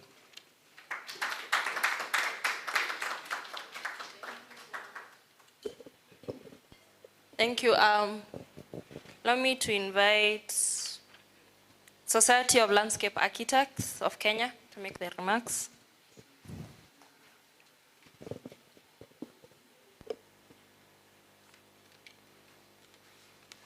Good morning. My name is Alex Mukaya. I am a landscape architect. And it's chances that for the first time I've come into a room where I don't know most of the people here. But that's the beauty of the built environment. Just like Senator Kasanga just said, myself, I landed in the School of Built Environment, the School of Architecture and Building Sciences in JKUAT, not knowing what landscape architecture is. And with that, I went through the course, and I think I love landscape architecture. I want to come here to appreciate the Architects Alliance for the effort that you've taken to come this far. And surely, as you've said, you are going forward, and we don't want to stop you. However, as the Society of Landscape Architects, jointly with the Landscape Architects chapter of the Architectural Association of Kenya, we have also reservations just like the urban planners have. That in your definition of, or scoping of the role of the architect in this bill has gone with a very essential element or heartbeat of landscape architecture practice, the inclusion of landscape architecture services. That has a ripple effect to so many parts of this bill, some of them including criminalization of our practice. Landscape architecture in Kenya, unlike architecture, is about 30 years old. Architects, you've enjoyed this privilege for the last, going to 100 years, come the next 8 years. And I can say it's a favor because in the year 1934, none of you were here, even those who have practiced for so many years. For the record, I've heard you say the CAR 525 has served you, and it has served the architects and the quantity surveyors in their time. And it's now a new time for a new awakening. It will be unjust to go away with landscape architecture practice, which is rising, 30-year-old practice in Kenya, to go with the rebirth of CAP 525 in the Architects Bill. We therefore would like to submit that the definition that is stipulated at Part D. I'd like to appreciate that Part A, Part 1, or Part 2 in this act, that is Part 1 preliminaries, where we have the definition, architectural practice, that part, we have A, B, and C. They are well articulated on the roles, but come to Part D is just picking and running away with our practice. That will not be fair to the landscape architects. We therefore submit that that be deleted for the good go-ahead of this bill. We like to note that you've emphasized that it's not easy to mobilize a sponsor of the bill through the legislative framework we have right now, as Honorable Amboka said. Likewise, it will be hard to mobilize for deletion of this if this bill goes ahead. Okay? And you've been echoing a lot of things here by saying that it was not as punitive. Now imagine you've criminalized the practice of landscape architecture, and we landscape architects who are rising, we are not as busy as other architects, or not at least you, the Architects Alliance. We don't have much money to pay 5 million to prove that we are not architects who are practicing landscape architecture. And I like to underscore that the landscape architecture is well stipulated by the schemes of work by the Ministry of Housing and Urban Development through the State Department for Public Works, which has outlined the schemes of practice for landscape architects, which has also hired landscape architects, and they are progressively doing that. So, going forward, as my colleague from the Architectural Association has said, and even Honorable Architect Sylvia Kasanga also echoed that there was a time that we wanted to go together and bring on board the the Built Environment Professionals Bill. There was a time, and maybe, according to our opinion, it's not the right time. Well, while it is the Architects Bill right time, it should not go with others. Yeah?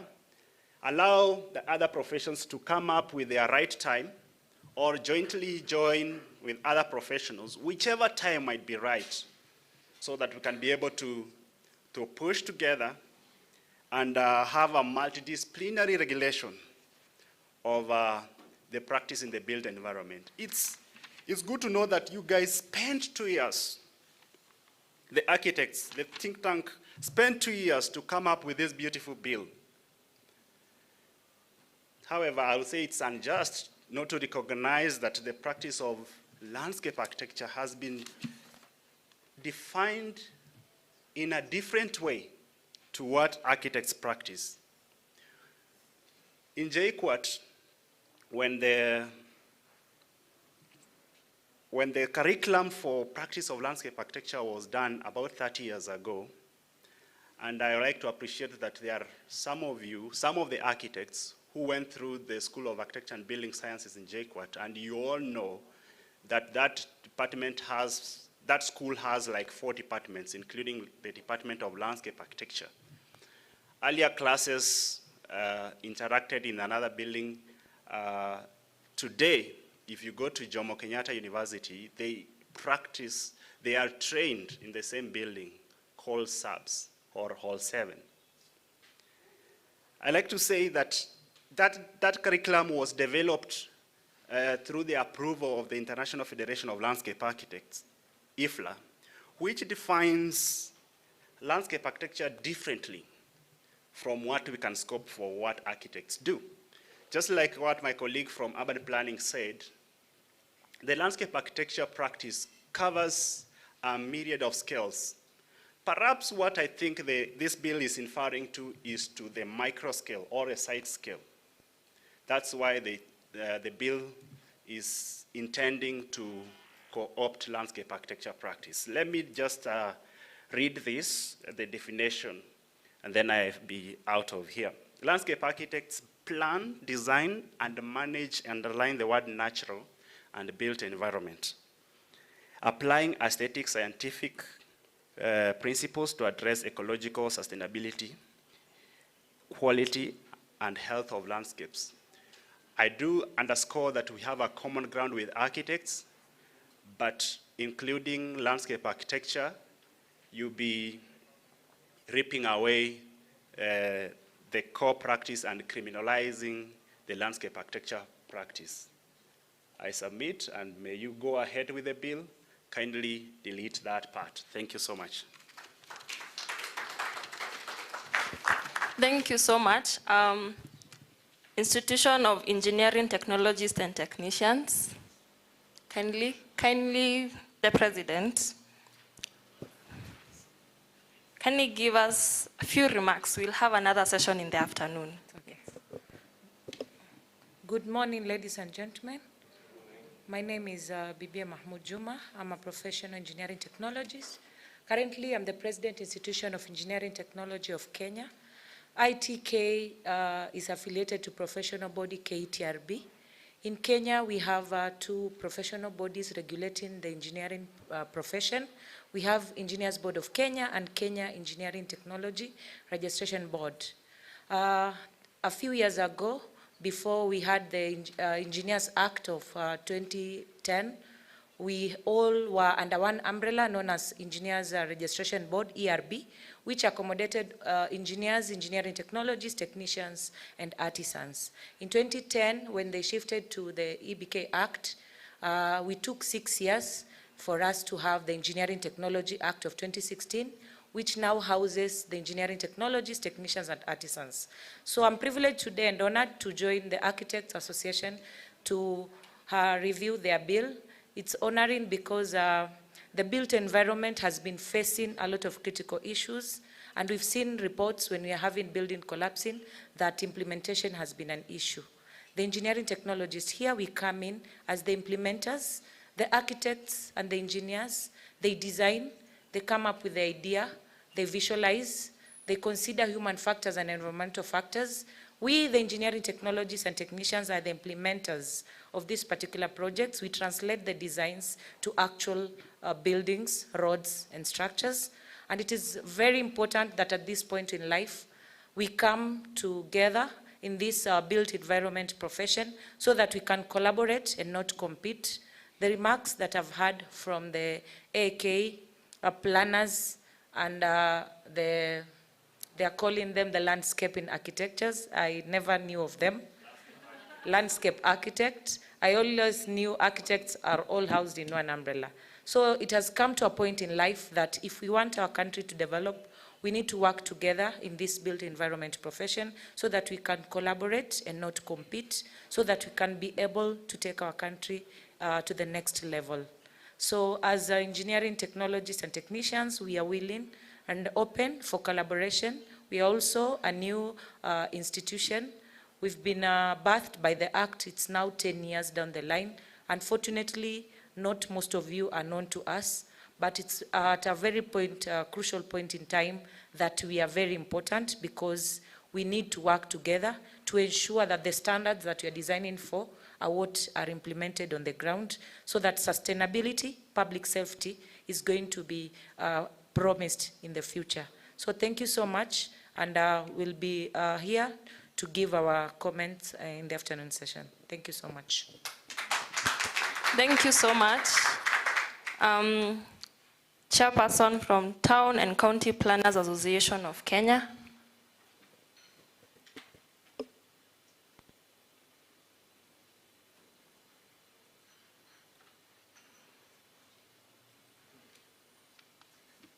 Good morning, or is it good afternoon? Thank you very much. The president of TAA and colleagues in the built environment, we received your invitation, and we have responded to the call.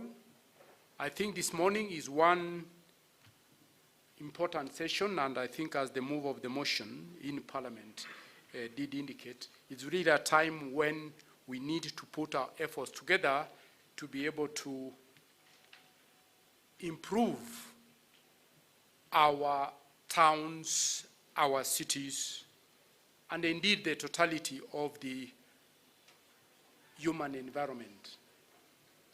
As the chair of the Town and County Planners Association of Kenya, I think this is a moment where, as town planners, it also marks a milestone where we need to work together with the architects. Indeed, towns, the main feature of towns is buildings.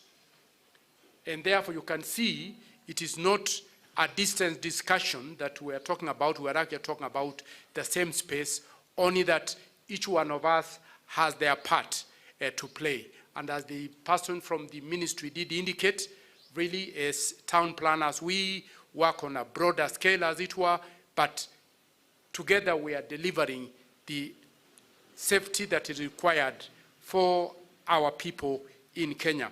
Indeed, it is time for reforms. And indeed, when you look at the constitutional requirement, time for reforms, particularly in the professional areas, is now. And I'm happy to be part of this. And I think I want to reserve my serious comments towards the serious technical sessions rather than from the front. But otherwise, I want to say that indeed your profession is anchored within the Constitution, and I may have whispered to some of you that indeed you are part of the Constitution, Article 66, Article 10, where the issues of where the state must guarantee public safety, public health of the people of Kenya, and that is where you come in very handy as architect. Otherwise, I'm looking forward to a very interactive session this day moving forward. God bless you.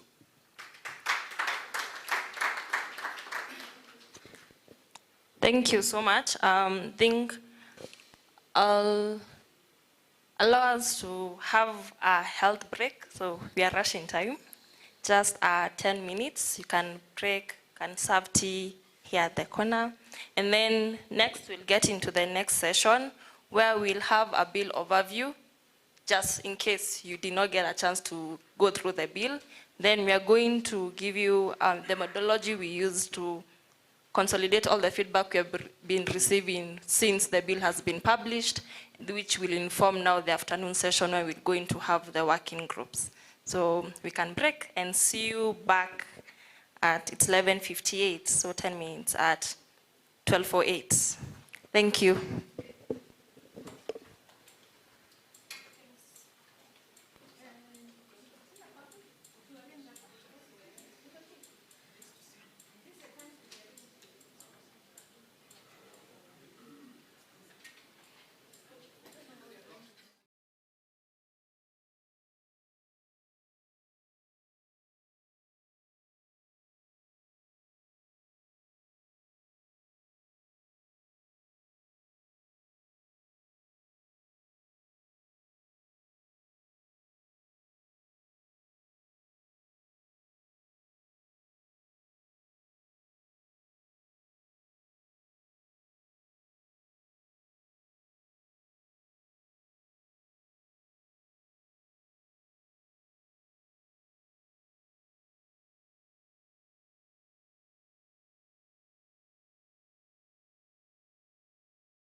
overview, which will be facilitated by Architect Mshiri, where the goal is to understand the Architect's Bill at a high level, just in case you had not interacted with the Architect's Bill that we are discussing today.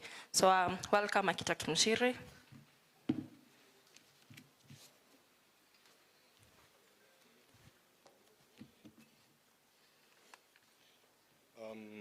I had a big, long presentation done.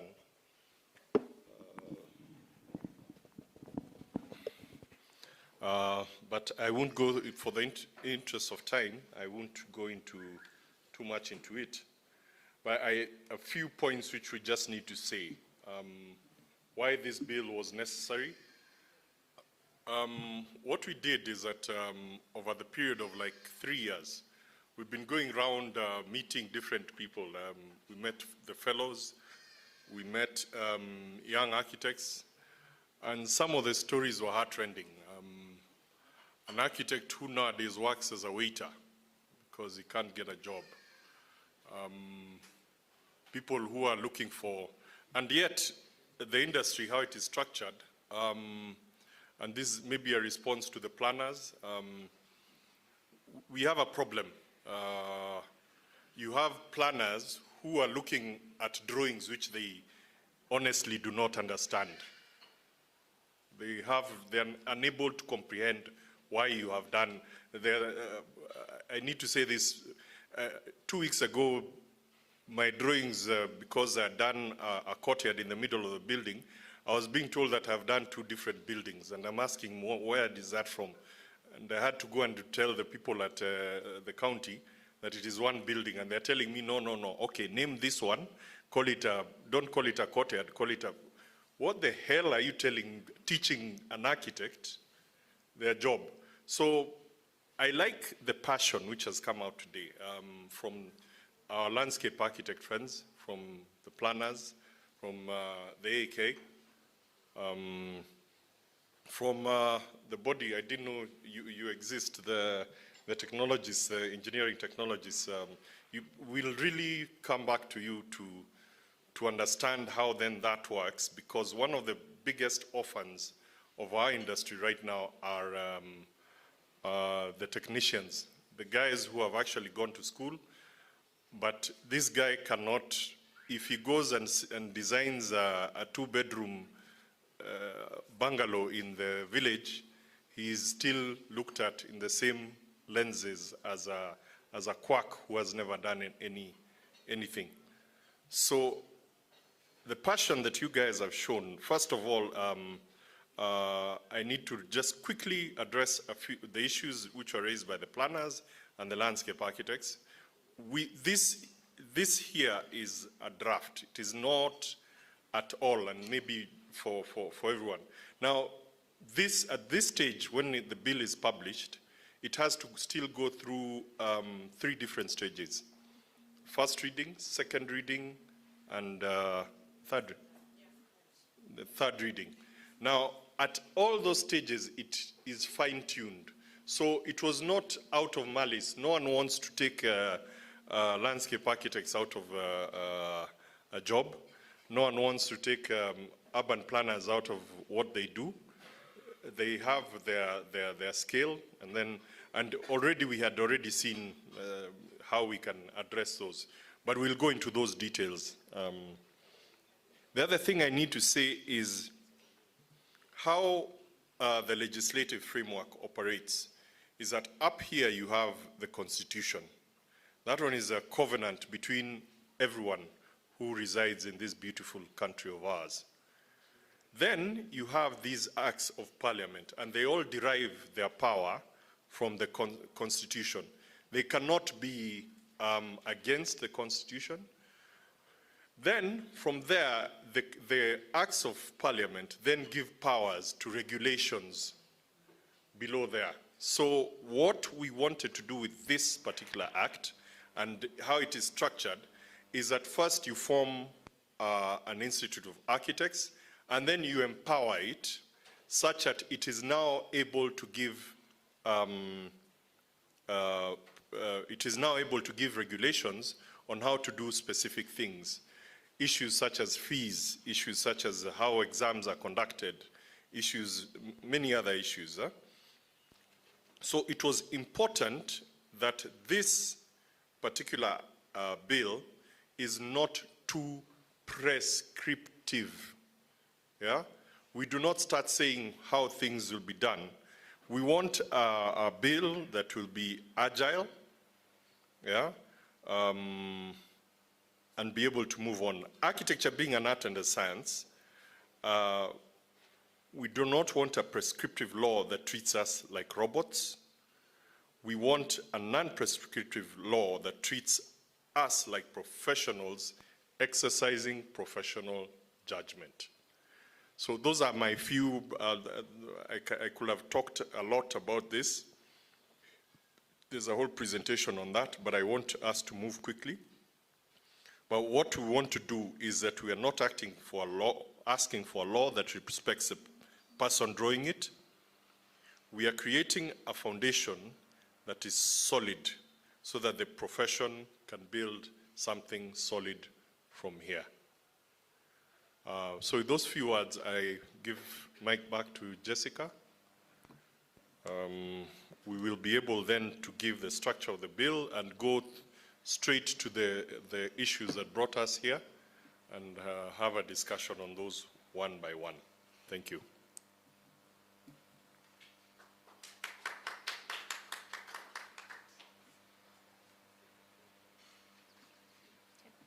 Thank you. Thank you, Architect Mushiri. Okay, think the next part is, since the bill has been published in 19th of February, we have been calling and urging stakeholders to share with us their feedback, and we have been receiving feedback through different platforms. We have created conversational spaces where we are allowing people to give their comments since then.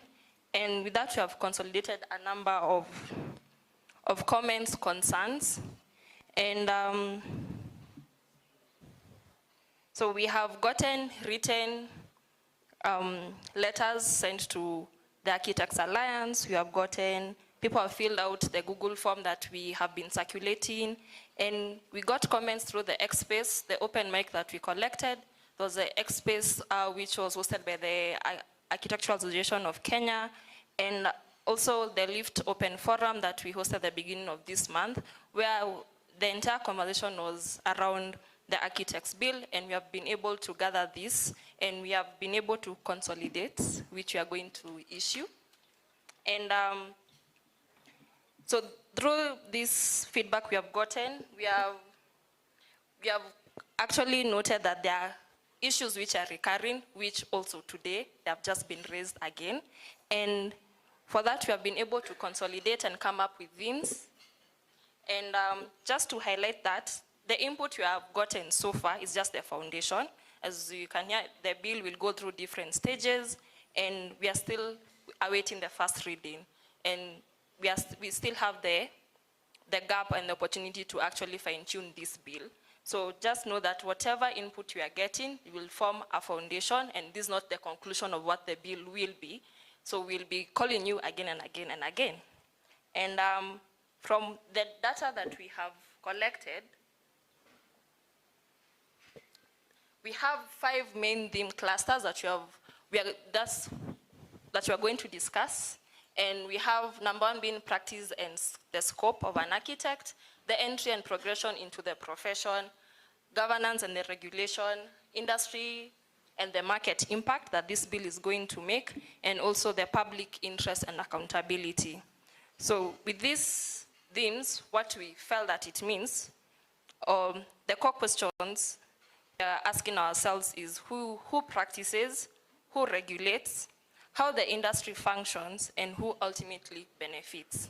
And with that, I'm going to welcome our discussants to the front to take us through and try to address some of these key issues that have been raised again and again. And this will form part of our third part, which is in the afternoon, where we'll be breaking into working groups and we'll be offering solutions to whatever is going to be raised. So allow me to welcome Architect Juma Oino to the stage. Again, Architect Mshiri Waitito and Architect Emmanuel Gono.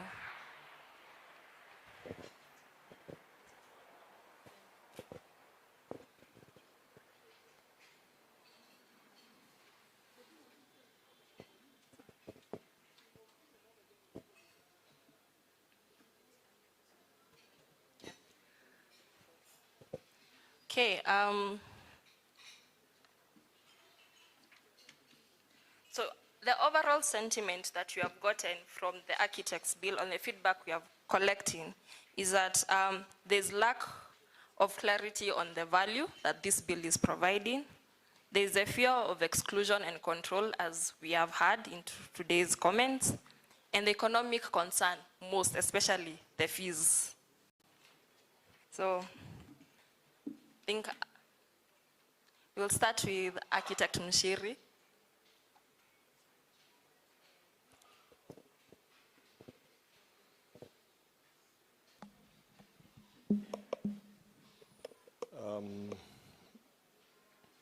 To talk on the first issues. Sorry, Jessica? Yeah. You can focus on the scope of practice and professional boundaries.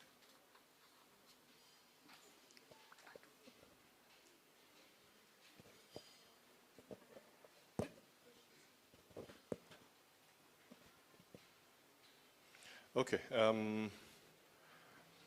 The scope of the practice conflicts. I'm presuming that this is to do with the issues, of course, which were brought to the fore by the planners and by the landscape architects, and also to an extent by the construction project managers and the quantity surveyors.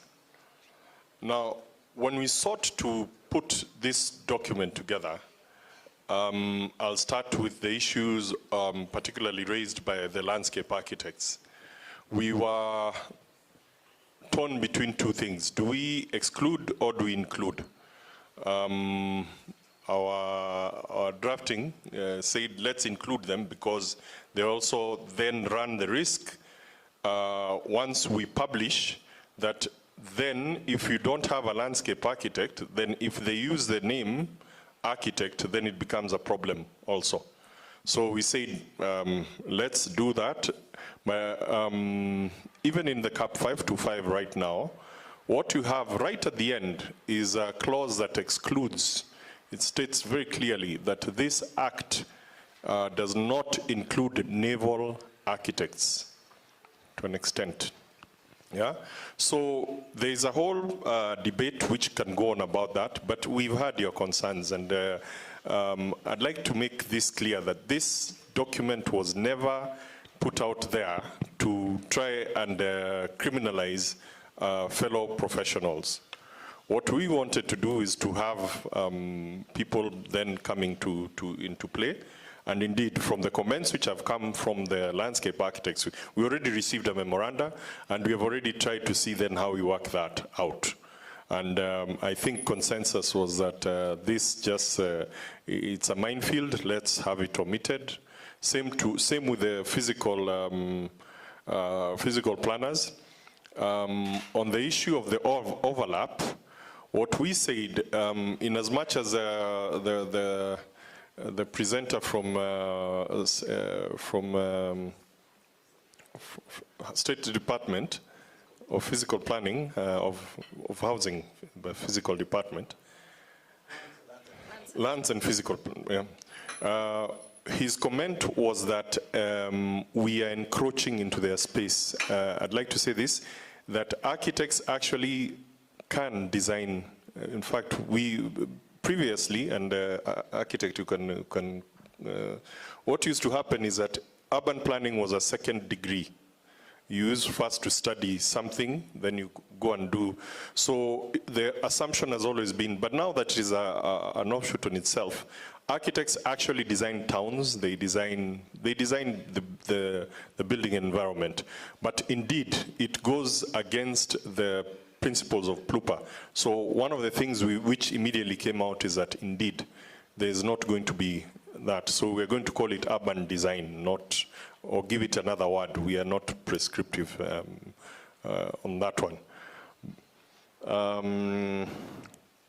I don't know if I've addressed the issues which were there with the quantity surveyors.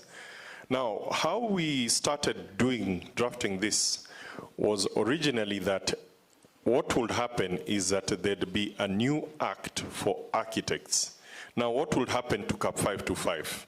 What we said, and it is there, how it deals with CAP 525, is that CAP 525 then omits the name, the word architect, so that BORAX just becomes Board of Registration for Quantity Surveyors. So you completely then leave that one for quantity surveyors. But the quantity surveyors then came, the AQSK then came and said, no, wait a minute, we have our own bill. So what is envisaged right now is that when these bills, both of them are coming up, that BORAX, the CAP 525 will die a natural death. So the problem was coming in between the fact that because it was being left there, some clauses were overlapping. So you'd find architect being in the QS's bill, QS being in this other bill. So I think that is mainly an issue of tidying up. It is clear, at least if there's anything which I can understand overlap between landscape architects, between physical planners, but usually the overlap between architects and QSs is not too, it's something we can tidy up with a good clause. It's very clear what they do, it's very clear what we do. On the issue of, what else was I talk about, Jessica? We can cap it there. We Okay. move to the next. So. Okay, I'll invite Architect Juma to talk about the purpose, so objects of the Act, the purpose and the public interest that this new bill is proposing and the gaps it has.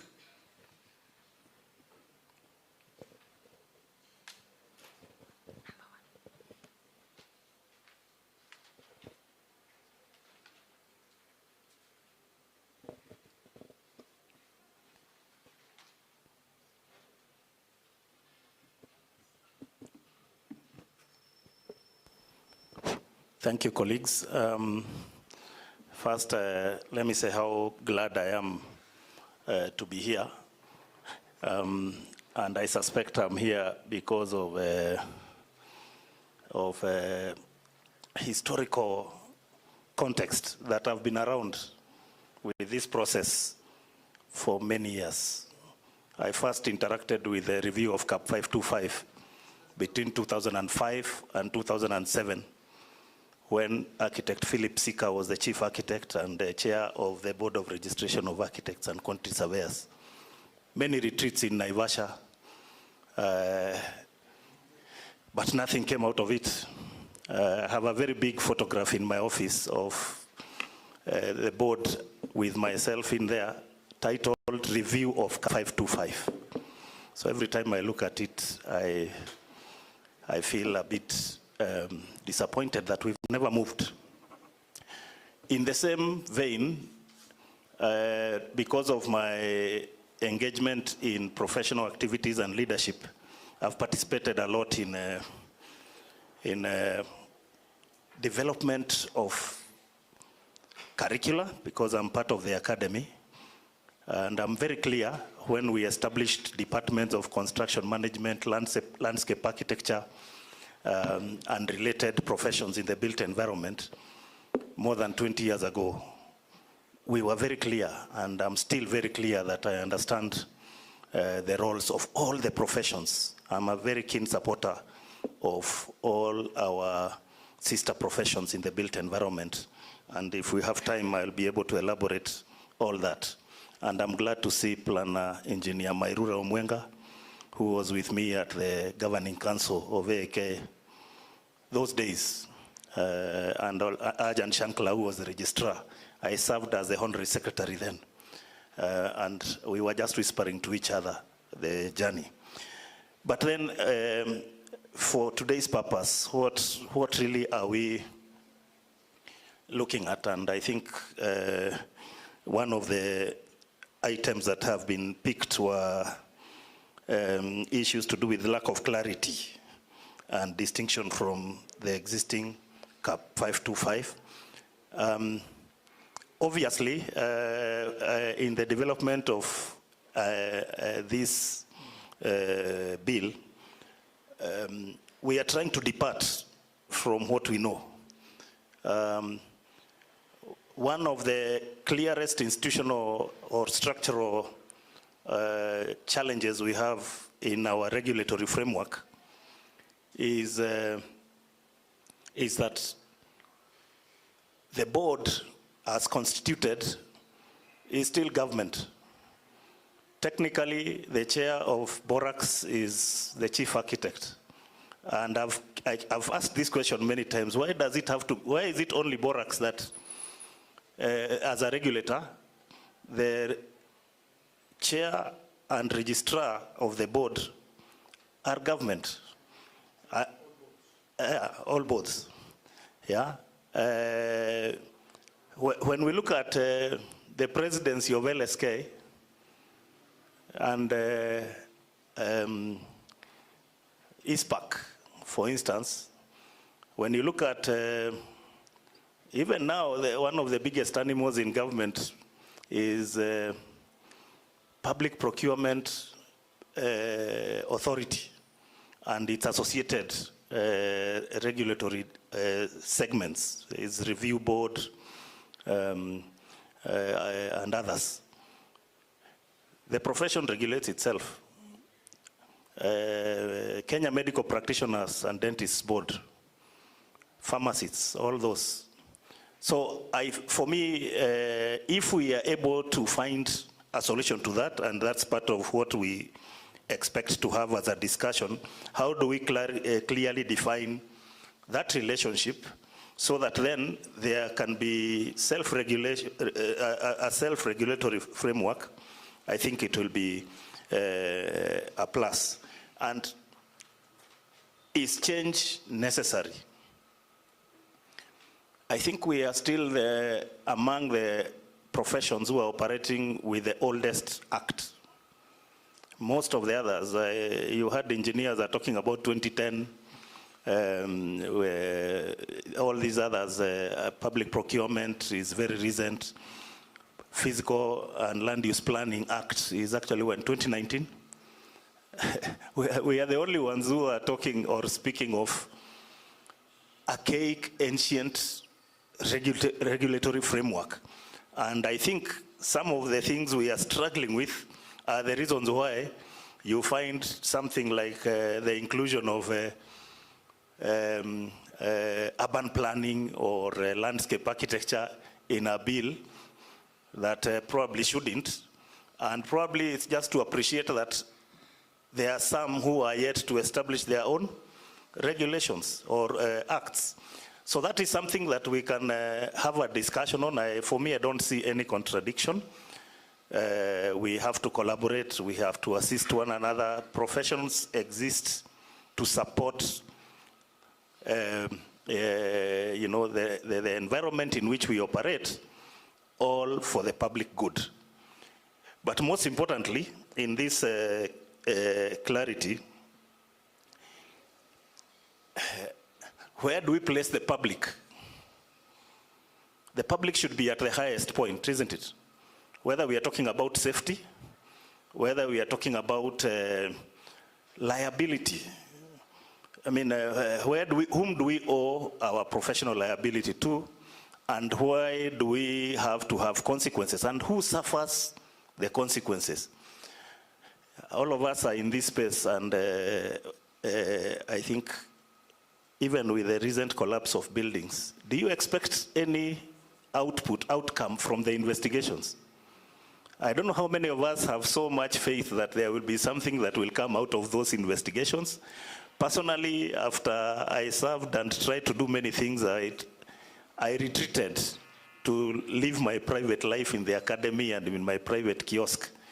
But I see now a lot of enthusiasm about the profession, and I believe that's why I've been invited here for this discussion, so that we can see if we can assist to establish a clear process of establishing where ultimate responsibility lies, and if you bear the ultimate responsibility, how do we plug it to the other regulations?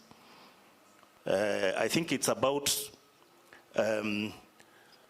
aligning to what already exists and to make it better for everyone, so that when we submit for approval, even the planners under the Physical and Land Use Planning Act at the planning authorities then have a basis to reject or to make comments, and that they also have capacity inbuilt to even make those comments. Because I think one of the reasons we are struggling is because our planning authorities are suffering, and Planner Mwenga here will remember in 2007, when the then Minister for Local Government, Muskari Kombo, he's still around, eh? Yeah, he's still around. So I have to be careful now. I'm also aging, so my memory sometimes fails me. But I remember very well when Muskari Kombo banned, actually he suspended all planning approvals in all local authorities. That time the local government minister had those powers. What did that mean? No work for anybody.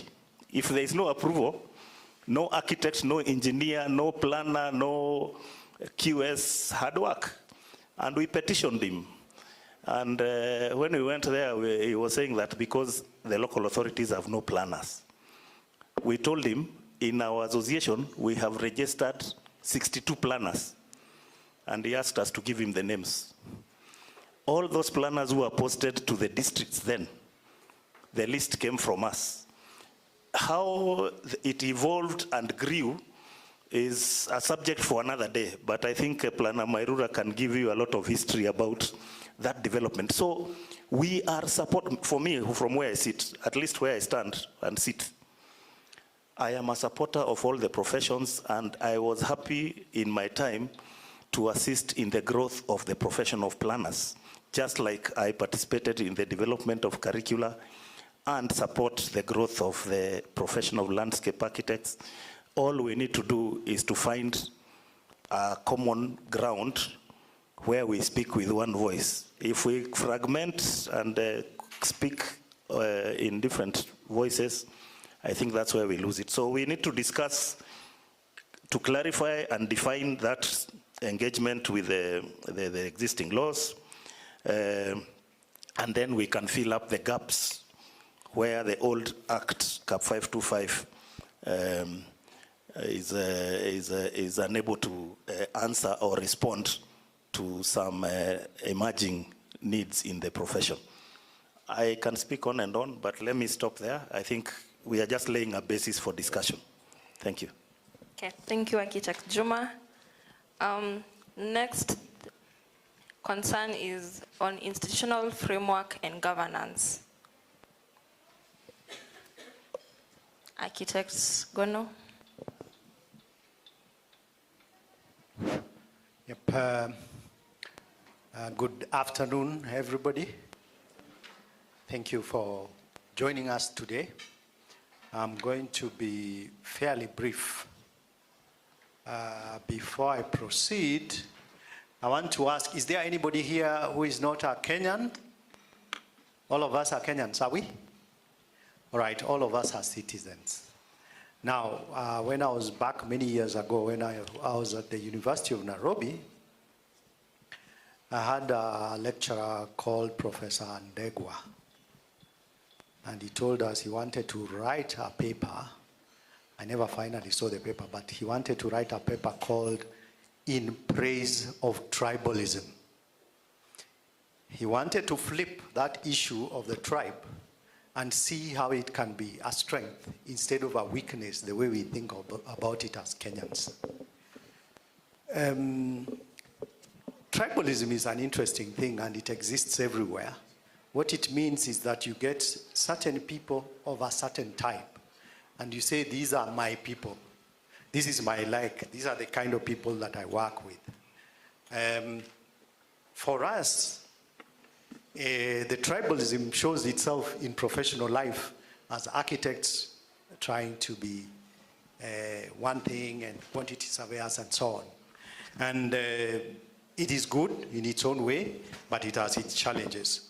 I did a quick search and I found part of our preparation for this, getting together as the Architects Alliance and even working on this bill, was built on the fact that we found that architects were really struggling. And because architects were struggling, the society as a whole was struggling because they couldn't get the services that are required. And so we looked at ways in which we can help solve the problems that we have.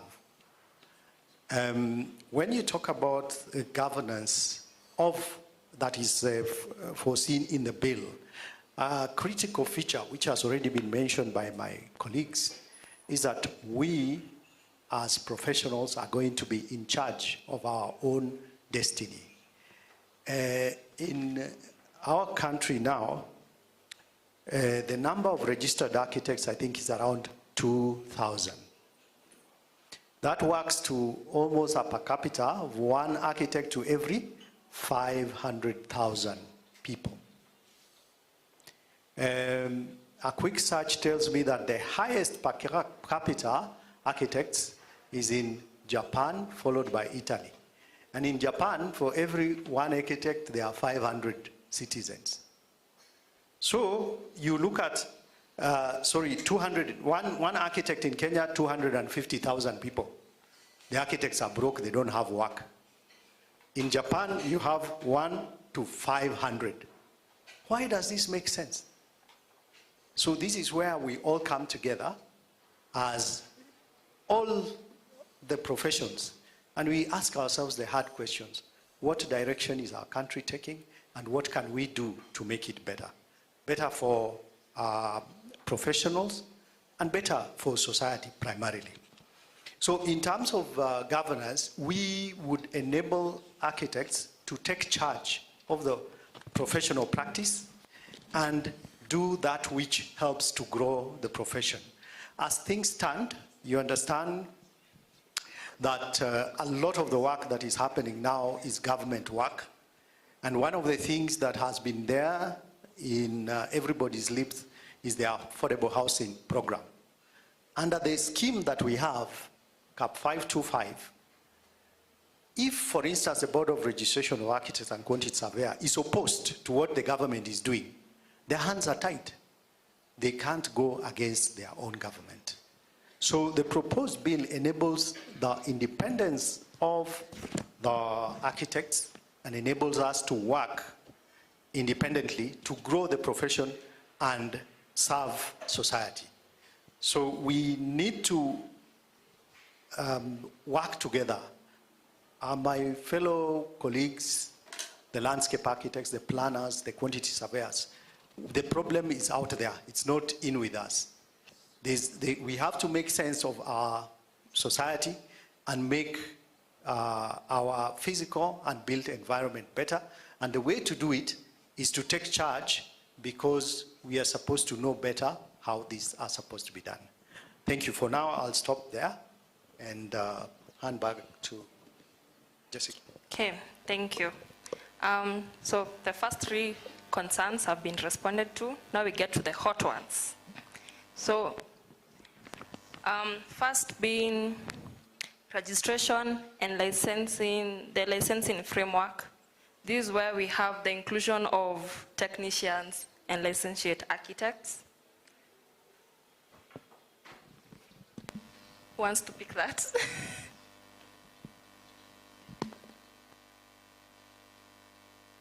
Also, we're going to get comments from the floor. I'm aware we have technicians and also licentiates within us, so this will be an opportunity to respond or to give your views briefly. Thank you, Jessica. Are there any technicians, architectural technicians? Oh, thank you very much. Welcome. It's good to see you. Again, as I have to keep reminding you that I've been around long enough. And having been a leader at AK, we had licentiate membership, isn't it? And even during those days, we still had discussions of how to include technicians and create a scope of work for them. And that grew to what I referred you to, review of CAP 525 retreats in Naivasha, Nairobi, and elsewhere. You know those places, people like those retreats very much, until I gave up. I'm not sure I like being in a place where, even if this process doesn't lead anywhere, I have nothing to lose. I just take a walk and go back. You'll find me in the streets. But it's important, and I've said time without number that there is enough work for everyone. There is enough work for everyone. And all we need to do is to embrace everyone who works in the built environment, especially those with some qualification. And technicians are some of those that I think if this bill is able to accommodate, will make a lot of milestones. Number one is that when I was invited to make some recommendations during the crafting, I think we made the submission on other jurisdictions where those technicians have been incorporated, and we had the South African Council for the Architectural Practice, SACAP, where they have 8 categories under the Act. 8. 4 for architects and 4 for technicians. All the way down to draftsmen. As in, even draftsmen are recognized in law, and that their scope of work is defined. So if this bill is able to do that, and I mean, somebody can ask, how do you create 4 categories? We already have corporate architects, graduate architects, I can't remember the others. We could borrow from SACAP and create another 4 categories. How do we scope the work? And before I go to the technicians, now in architecture, we all know, those of us who are here, that we have 2-tier systems. We have graduates at the 4th year, and we have graduates at the 6th year.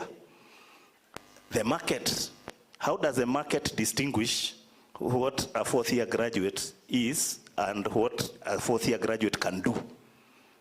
Or is it the same as a 6th year graduate who is then registrable? Because the key word here is being able to be registered. You can only be registered if you complete the 6th year of training,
Sir Norman Foster, who practices in London and the entire Europe and the Americas and even Asia, you might wonder how does he manage all his sites.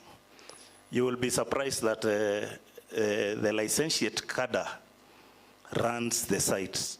They prepare the shop drawings. They implement the designs. The architect only comes where there is a significant change. And when it comes to fees, the professional fees for architects stop at pre-contract. The post-contract fees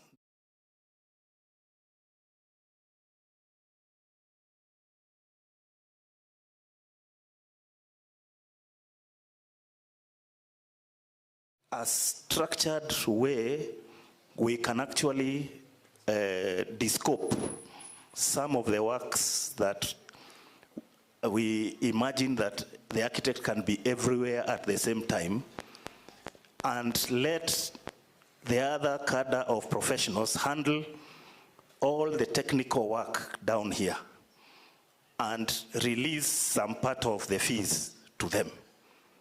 That way, you have created opportunity. You have also created or released the architect to concentrate on more work. But more significantly, we have created value for the public. That even the public then recognizes that a person with a technical qualification, whether at certificate or diploma, higher diploma and otherwise, has a role in the industry. So therefore, this structured or a tiered system is, for me, would be a very significant proposition in this bill. Distribution of fees will be a significant factor in this bill. Defined scope,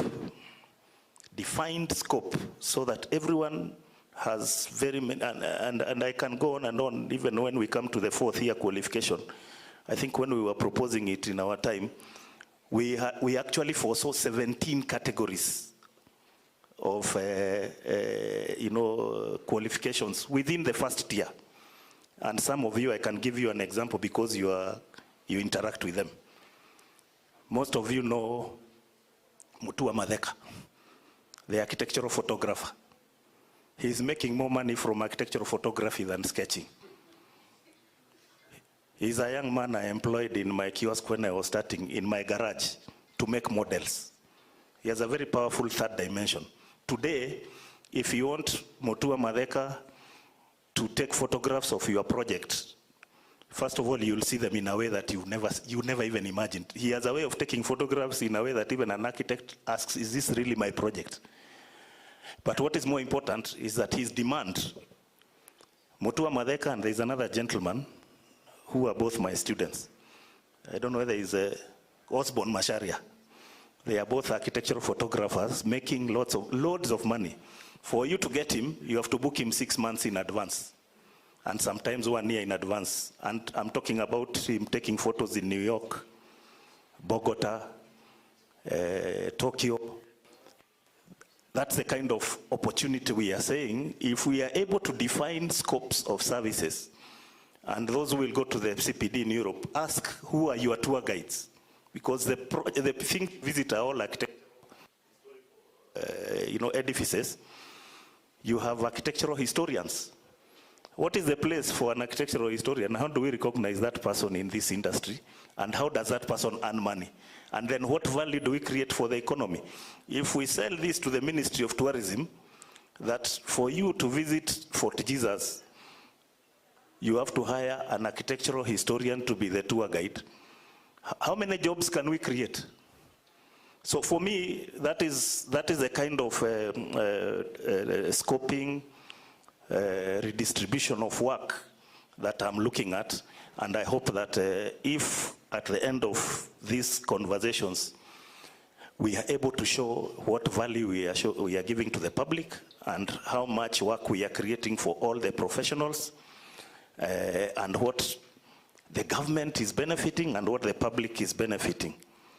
we have created enough demand for all the categories of qualifications in the built environment. I can engage some more on this when we get some time. My apologies, sorry, I keep taking a lot of time.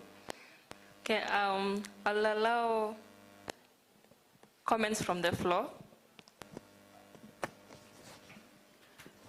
As is prepping, one of the key concerns under this theme was that, are we not going to lower the professional standards when we say that we actually recognize in technicians? You like an answer for that? Yeah, please. Yeah? Ladies and gentlemen, is there feedback from the floor?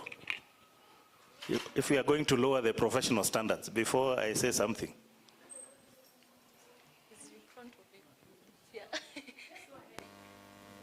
Ladies and gentlemen, my value proposition is that you first have to recognize your value before anybody else can determine what your value is. Unfortunately, in our profession, my work has been called a diagram,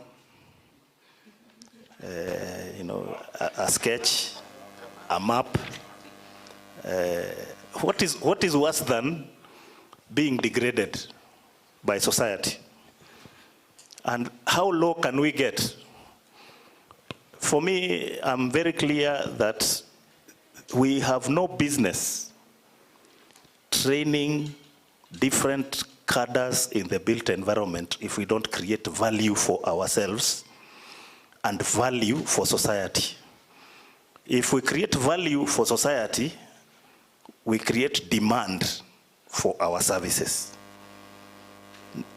For the longest time, and I think the way the profession has been structured, most of us suffer the problem of how do we create demand for our services? Because we were trained, one, that we should not advertise. So, your work should be by referral. Your work should lead to another job. So what happens if you don't have work? How do you lead to another job if you don't have work? How do you then claim space in terms of value if you do not scope your work properly and then make that proposition to society so that then society has demand for your services? I'm sure the reason why systems in education were established were because of separation of labor, isn't it? There is the distribution of labor, and then there is separation of that labor. And we are not, in our generation, at least I'm sure in my generation, we did not create the cadres of certificates, diplomas, and all those other categories that led to degrees, and even higher degrees and higher national diplomas. Society saw the need for them. There was need for a planned society. There was need for belter, what Mwalimu here referred to in article, is it article 10? Safety and health of our cities, our built environments. The value of the aesthetic quality of our urban environments. That delivery of healthy and safe societies is not a discipline that can be delivered by one profession. And it's not a discipline that can be, or rather it cannot be delivered by the highest level. Everyone has a part to play. I am sure all of us here, much as we did in workshops, plumbing, I'm sure we cannot purport to go and buy an elbow or a T-junction and thread it in order to combine pipes and even the sizing of those pipes. And much as we have the knowledge, I would not dare. Why? Because at my level, I will demand a certification from that technician that what he has done has been done to his best knowledge and capacity, because they are supposed to give us the certificates. So does an electrician, isn't it? There is work for everybody. There is no devaluation. In fact, we are creating, for me, we should participate in a process of creating demand for more training of the technical staff. And those of us who are able to reach the highest offices. I don't know whether I should say this. Madam President, can I make a political statement? You know me, I'm in the academy. I always say I have freedom of speech. In the academy, we fear no one. There is freedom of speech. Please tell those guys upstairs not to convert our technical institutes into universities. Please. And therefore, on the same tone, can all of us, I don't know how many, can I see by show of hands, how many of us are participating in the TVET development of curriculum and programs? How many of us are in that space? I see 1, 2, only. I wish you guys knew how much work there is in the development of the TVET programs in this country, and why we should be there so that we can put our value in the training so that the outcomes or the outputs from the TVETs can come and serve the profession at the different tiers that we are proposing in this bill. Please, I want to submit to all of us. If you can seek, we should have invited the PS for technical training, Esther Moria. She was a colleague in the academy. We can get her so that we can have a discussion on where architects' roles and the technical cadre meet, and then how we can participate in the development of that technical cadre and embrace them in the built environment professions. Okay, thank you. So we have comments from licentiates, then we have 2 questions. Yeah, good afternoon, everyone. Yeah, my name is Peter Njoroge. Kindly, sorry, just move back a little bit for the camera to be able to capture you. Thank you. Okay, thank you. So my name is Peter Njoroge, licentiate architect, and I'm proud to call myself that. So first thing is, I will want to thank TAR for bringing this program whereby we are being able to see ourselves in a proposed document for the regulation of architects. And we are quite happy that you have recognized our cadre, you have recognized the efforts of what we've been able to achieve so far. And just to go straight to one item which I think a lot of people and even the panel is struggling to sort of like come and formulate. And Bwana Juma, I think I remember the discussions that we had in the first, it could have been the first or a number of the public participation that we've been into. And there is a document which had been created by AAK in the year 2000, sponsored, I think, chaired by architect Kefa. And it dwelled so much on how the kind of tier system whereby you can be able to have the progression from a technician all the way to become a licentiate. And it was quite vigorous and was giving good proposals. And my colleagues and those people who have been able to have a touch on that document, I think we shared the document with you in one of our first meetings while you were formulating TAR. And that document answers all the questions or all the problem statements which have been raised with regards to technicians and licentiates. So maybe if you can relook at that document, we'll be having the solutions to what we're trying to achieve. Even though I know we are basing our arguments on our references to institutions like SACAP, the SIAT in the UK, the New Zealand and the likes. But that specific document from AAK, and maybe even Architect Munyanya, you can be able to go to our archives and have a look at that. It's quite a good document and it answers a lot of the questions that we're having tonight, this afternoon. So I will want to first of all give a brief overview of some developments that we have been able to do. There's a document that we shared with the Parliament. I think that one was on the 13th of February. and we also shared a copy with the Architect Alliance. Maybe somebody can confirm whether you received that. It never got to you. So maybe I'll be able to get an email and forward that so that at least we can have a view of what we were proposing. But just to take you through, there was some quite critical issues, which I think I'll raise today, and I also raised the previous time we had a similar kind of a forum. And one of the things which we are a bit concerned, especially as a cadre, is that we are missing in all the leadership slots with regards to the institution, to the examination board, and even to the council. So if that could be included, it could be quite very good. And I'm happy to see a former schoolmate of mine. What's the name of the gentleman who you are sitting to? You have no idea. So just to give you an, these are some of the leaders who are actually leading our nation, and they have actually been trained through the technical university as a member of the licentiate community. So you can see that our cadre has got leadership capacity and should be included within the formulation of the institutes. One other thing which also was missing in the document, and it's a good thing that we come to understand that this one is a draft document, is that we are not featuring anywhere in the preliminaries.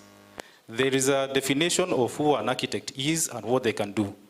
We would really be happy if at all we could see what a technician or a technologist or a licentiate is and the kind of scope. And that's the good thing that you were actually speaking about the scope.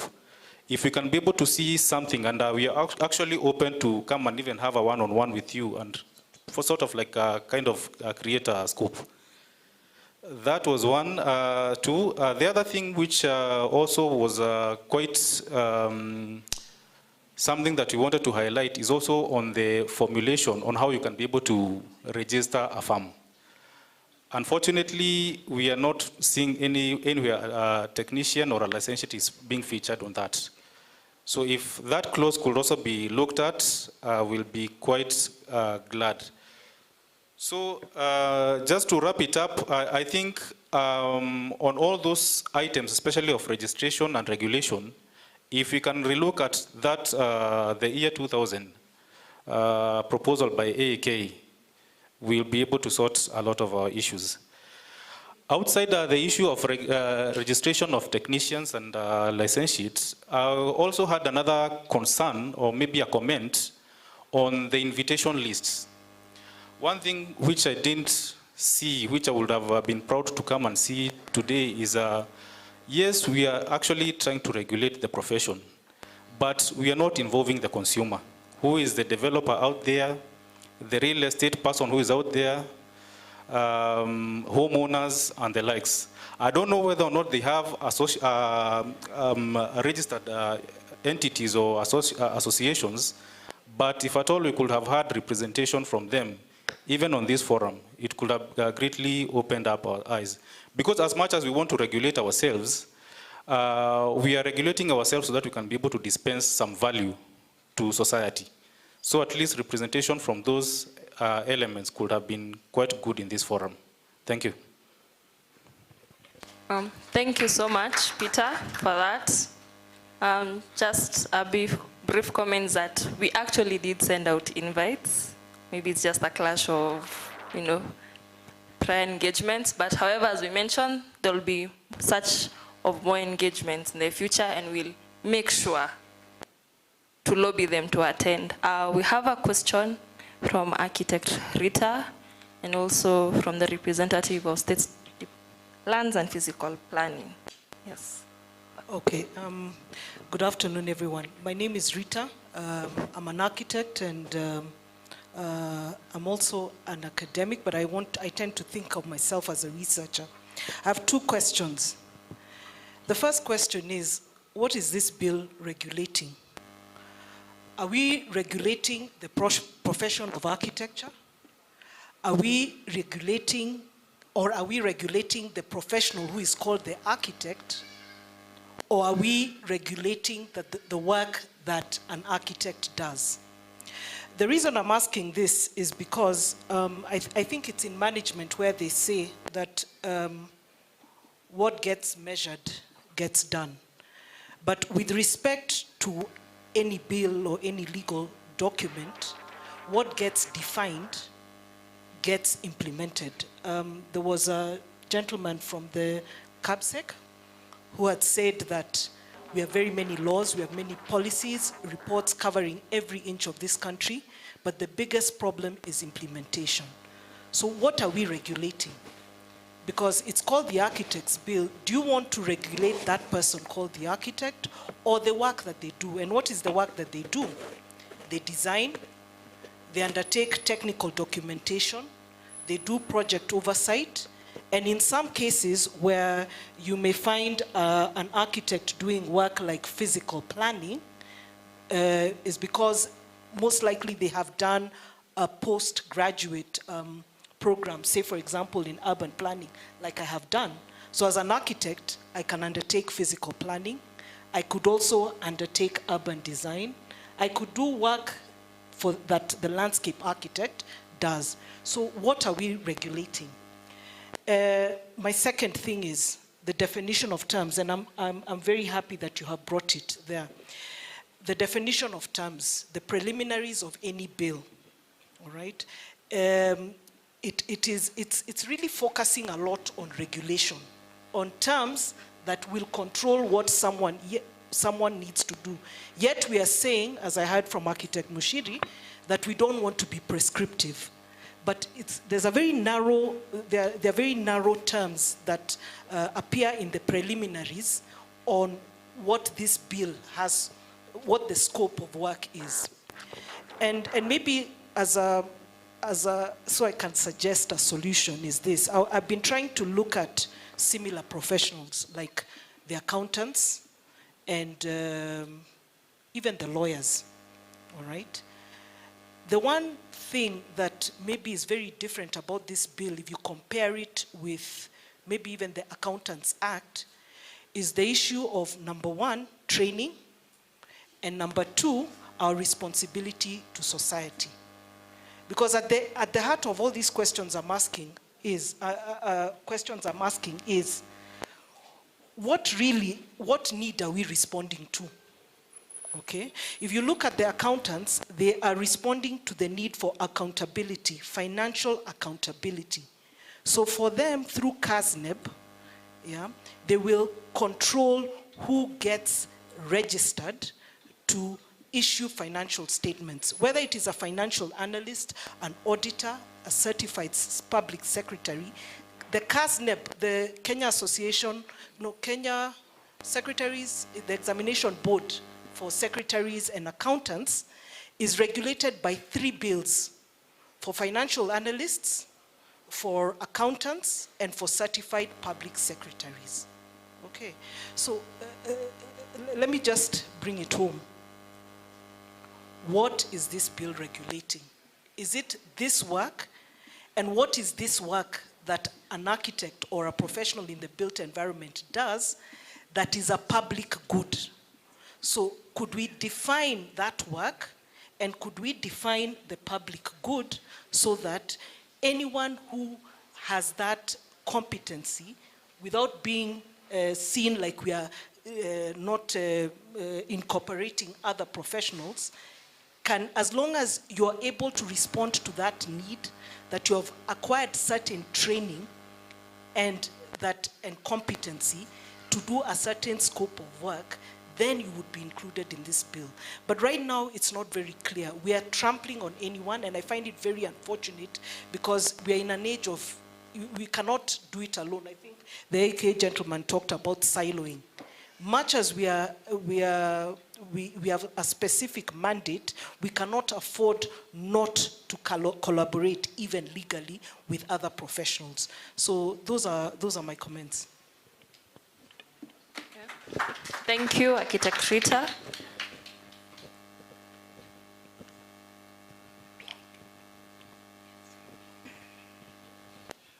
Thank you. I'll go direct to clause number 6 on the council, whereby we are saying that the membership of the council shall comprise of the chairperson and other 6 other members who shall be practicing architects elected by architects in the manner prescribed by regulations. I believe that the membership of the council, which is a very supreme organ of the institute, cannot be prescribed by the regulation. It is at this point whereby we are crafting the statute, we need to know who are the members of the council. We need to know which organizations or which cadres are being represented in the council. Are we having architects or practicing architects from the county government or from the public sector? Are we having architects from the private sector? Are we having architects from the national government?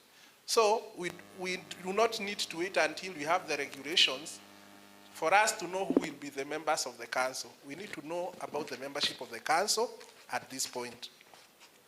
The other aspect is about the aspect of self-regulation. Architects deal with public safety and security.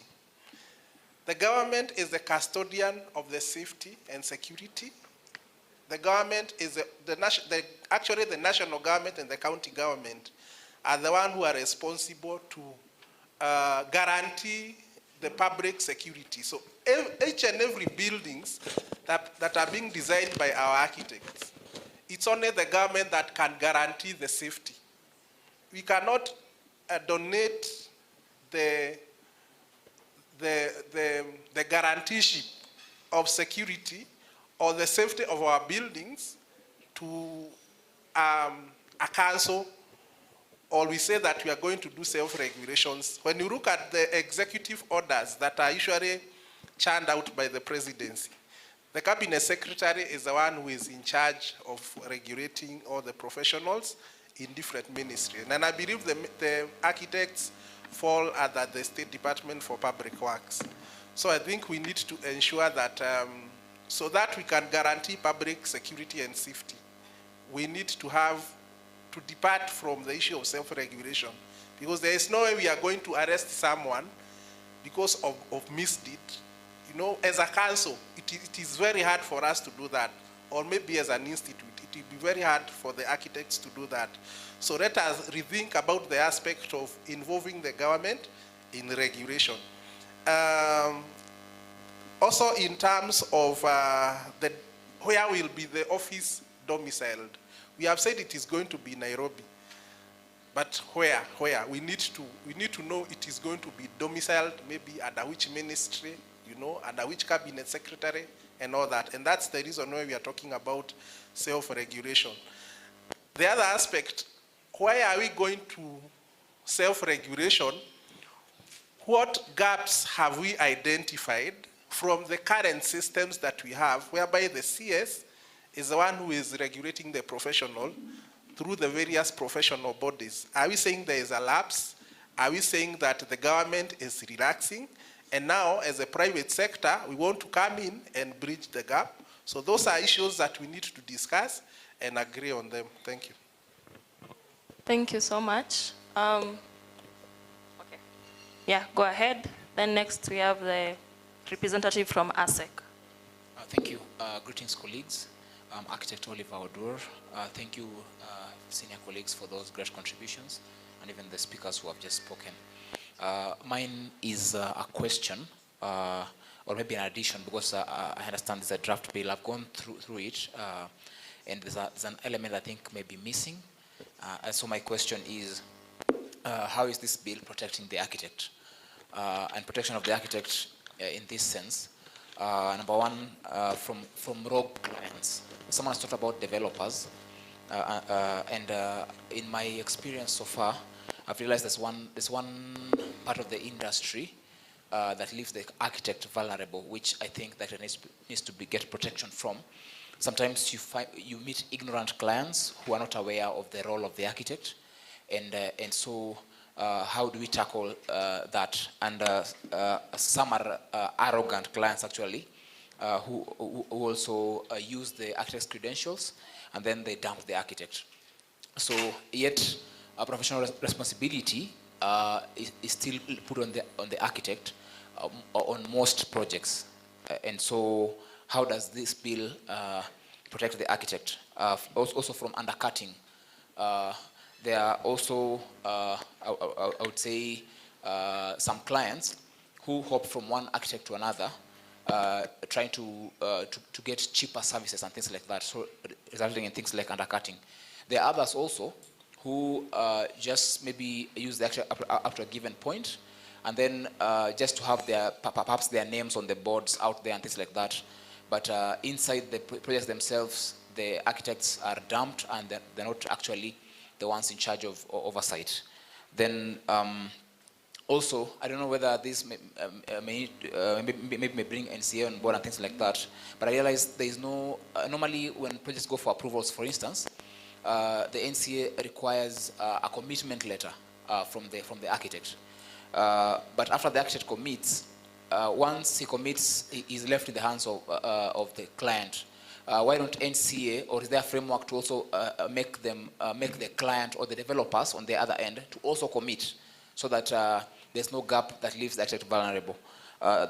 So that's on putting responsibility on the client to avoid things like collapsing buildings and things like that, and also to protect the architect also from quacks, so to say. Then the second item on protection of the architect is about their remuneration. The CAP 525 has always recommended 6% for architectural services. But on the ground, does this really usually take place? So I don't know what this bill is going to propose as remuneration for the architect. But whatever it proposes, whether it be a given percentage or whatever it is, eventually that will be proposed, what measures will be put in place to protect that remuneration, to make sure the architect and all those other people that seniors talked about, the licentiates and everyone else, they get their fair share and they get their fair remuneration for the work they're doing. Then the third and the last one was just a question I had in my mind. Some colleagues have compared other professions like the lawyers and accountants, etc. Mine would be maybe to draw a parallel with the medical field, and this is trying to address the plight of attaches, interns, and graduate architects, and also perhaps licentiates and technicians as well. I see in the medical field, from school, there's always an internship that the government organizes for those from medical school, and it's a paid internship. And then they progress like that until they get their license and eventually get to practice. But in our field, most interns of our profession and graduates are orphans. Immediately they come out of school, they are orphaned. It's like they're clueless, they don't know where to go, try to find bearing. So how do we protect these people, and how do we take care of their plight? Thank you.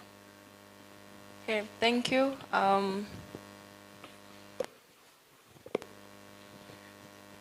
Afternoon, everyone. Thanks for this time. And Andrew Ahome from ASEC. Mine is just a comment about Clause 2. First is to appreciate, I mean, it's a huge step that you've gotten this far. Just shows your commitment to the profession. And I do appreciate the need for self-independent regulation. But I'm just looking at it and just discussing this as an engineer. The definition in there, and I think it's just the spirit of the language that maybe needs to be reviewed, because when we look at designing buildings and structures, it comes out a bit exclusive. And at the risk of getting stoned in the middle of architects, we engineers also feel like we draw buildings. So I think there's something in the spirit of that language that just needs to maybe just recognize that there are other professionals that draw buildings and structures as well. I think that would be the heart of my comment. Then next is to do with the word practice. I don't know whether it's practice or profession. I stand to be advised or corrected. And maybe just to give an example, many years ago, my grandfather built his house by counting footsteps. He's not an architect, and he practiced architecture either by mistake. But I don't know what it says about people who are doing one-off things like that. So I would guess that the word profession might be a more accurate thing in terms of the kind of services that you offer, because I feel it is a sustained practice. Thanks. Okay, thank you. Now go back to my team here to respond to some of the questions. We won't respond to all. Some of them, it will be back to you to discuss and give us solutions to the challenges you are throwing at. So think of key importance. What is this bill regulating? I think that needs to come out clearly. In the meantime, we'll be putting up questions also from Zoom, which are coming in.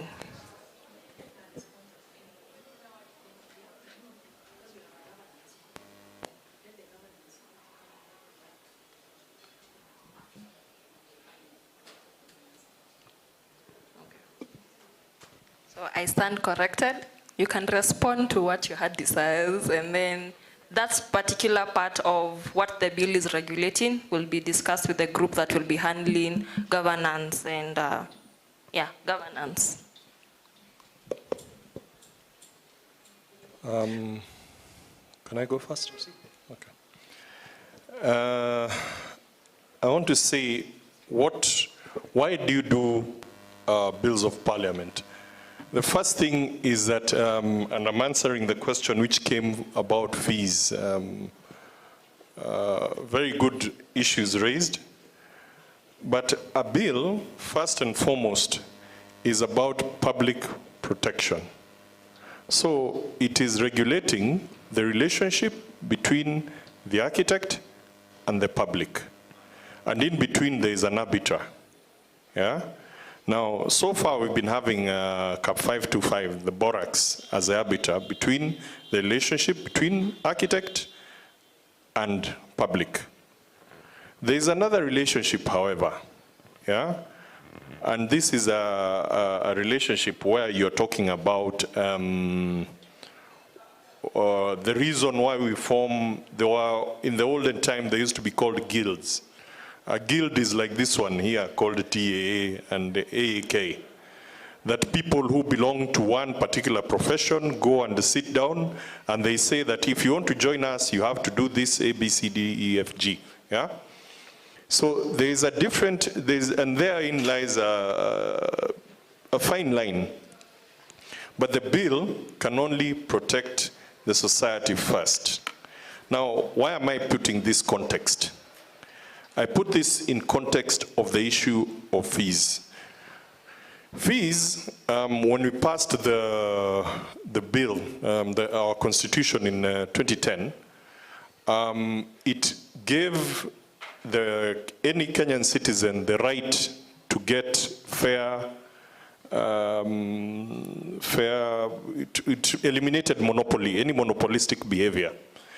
And when we, as architects, have come together and decided that this is what we will charge, then it is automatically flagged by the regulator. Somebody in this country, it is regulated by the Competitions Authority of Kenya, CAK.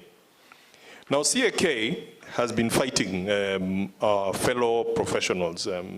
They wrote an advisory to the LSK. They wrote an advisory to the ISPAC stating that indeed you cannot come and tell the public what they need to pay. The public needs to have free choice. And let's escalate this a bit more. So how comes, I know the question which comes in immediately, is then we all know we've dealt with lawyers. How comes then that they're able to go out there and tell you that their fees are this much? What they did is something that they are not the ones who are stating their fees. The fees are actually regulated by a different body. And this is done by actually the Chief Justice herself. And what they said is that the payment of fees is actually a judicial process. So every year, the Chief Justice goes and publishes a fee guideline. They are very careful. They use very legal terms. They don't use any that you can only pay minimum of this. They skirt around those issues, but it is there. And they can go now and tell the CAK that we are not the ones who are determining this. It is determined by a third party. So within that, in fact, the first thing one of the sessions we had with Dominic is that the fees cannot appear in an act of parliament. It will be challenged and it will be thrown out. So what we did here is that we empowered, and we really read extensively on this one, in South Africa, what they do is that they don't even have just one body representing architects. There are many different, all of them come together every year, and they come and they say, this has happened, let's change this. And so they issue what are known as recommended fees to, I think it's to SACAP, yeah? Yeah. And then they go ahead and they publish those every year. So you're able then to have a fee guideline which runs every year. And even in this country, it's just that when it used to exist as the Ministry of Public Works, the Ministry of Public Works used to publish, I last saw that, I saw a document which had been published in 2020, yeah. Oh, okay, yeah. Professor is a repository of a lot of knowledge. And it actually had given fees, a fee guideline for all, and it gives hourly, how much you charge per hour if you have this experience of these years, how much you charge for, and it's a very, very elaborate, and we can see then how we can borrow that. And also in our engagements with the PPRA, Public Procurement Regulatory Authority, they made it clear that indeed this is something that we can use. So what have we done? We gave the power then to publish fees to the Institute of Architects. Now I go to the issue of undercutting, which has also been brought. Undercutting indeed is something which it's happening, it's there.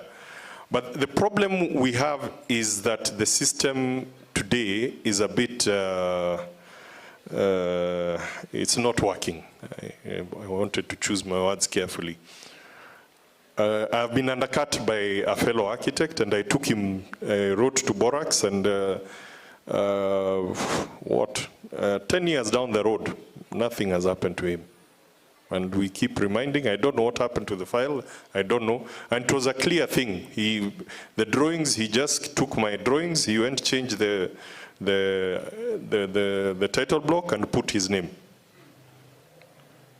And this is happening. I mean, we know the bad manners which are running in there. So the structure is there, but there's no implementing. You cannot go to complain because these are people who are career. They've been there. If they don't act how they are supposed to act, what recourse do you have? And if you make too much noise, they can even refuse to register you the next year. Yeah. So what has happened now is that the institute, you'll be able to indeed come back, and they'll be directly elected. And this is something we borrowed a lot from the LSK. In my former life, I was the chairman of a body called the JBCC, the Joint Building Construction Council. And in the new document which we published, it had a recourse for dealing with rogue clients. Now, how was it dealing with them? Is that in the document, when you sign off, the current Green Book doesn't have that. You know, the only person who is recognized in the Green Book today is as a professional is the architect. Everyone else is operating under delegated authority. So you find these things out, not when things are okay. When things go south, then you get shocks. So you're in arbitration, and they call the QS, and he says, I don't know what the hell you're talking about. Why? Because it's not properly named there. Yeah? Now, that JBCC document had gone further, and it had named, so that when you begin the project, there is architect, QS, and structural engineer. And then there is a sign-off, so that when you are handing over, the project is complete, you're not going into DLP, they also sign that indeed the project has been done. Yeah? So that there is no lacuna in the engagement. What does that do? It corrects because the client can then not refuse to pay, because you'll also refuse to sign off on the contractual documents. And we had escalated that further, so that it was even going, that document, you go and have it registered in the NCA, so that as the NCA, not only are you required at the beginning, why the architect is so nice to you at the beginning is because he needs your certificate. The client he needs your certificate. But once the project starts running, he'll go rogue, and you can do nothing. You'll go report, but you still see the building coming up. The best you can do is go and withdraw your indemnity. So there are many things which we have tried to do. On the issue of internship, yes, the thing with a lot of the medics, what is happening is that the biggest hospitals are public hospitals. So you're able then to take them there to the referral hospitals, and they can work under the government. There is no big employer like that so far. And what we envisage is that one day, we will then make our counties have an architect signing drawings, just like it is not here, but it's something. I want to say this: we do not pretend to have monopoly about this, and maybe what Munyanya raised, that indeed we are not exclusivist. In fact, some of the best ideas I saw we can add here in the bill came from people who we thought were really fighting. They gave wonderful ideas, and one of those was even how then do you deal with, because one of the things which we are very wary of right now is that there are new models of engagement which are coming, EPC models, design build models. This is why architects, QSs, everyone is being omitted. There's a project coming up, the NSSF, it's being done in town. Nobody knows the architect, nobody knows the QS. When you go to the portal for PPRA, that project does not appear anywhere. And there are many other projects going on right now. Now, how do you cure those bad manners? Is it by the covenant between architect and public? I don't know, and maybe it's something we need to then start investigating. But what we have done, in retrospect, is that we have given the Institute the powers then to be able to engage. I want to finish with the gentleman who has challenged us on the issue, the gentleman from the State Department. And he says that it is only the government that guarantees safety. I beg to differ, sir. What our counties have been doing is that they make us sign indemnities. So by virtue of that, we, as the professions, I sign an indemnity. Every project which is coming up, I have indemnified the county, so they don't care. And they have shown this over and over. They have failed in their issue. That one is not even subject for it is something which is there. They have failed and failed spectacularly. That is why buildings are collapsing. And what happens when the CS comes, they'll blame the architect, they'll blame the structural engineer, but that project was approved by a process of government. Yeah? So, because they have done so, we want to take up that responsibility. It is not it is not rocket science. There are many jurisdictions in the world, New York, many cities in America. The architect doesn't even need to go for approvals. They have been given a state regulations, there are bylaws, so long as you can sign that you have abided by these, you protect that turf so much. Yeah? And when an architect is caught that he took shortcuts, then also the consequences are very dire. We are not scared of taking because government has failed to do its duty. And this was taken up, the Glenfell Tower report also reported the UK government that indeed they had failed in their duty of care to the public. So these are things we want to take up, and we are ready to take up. Thank you very much. Okay, thank you, Architect Mushiri.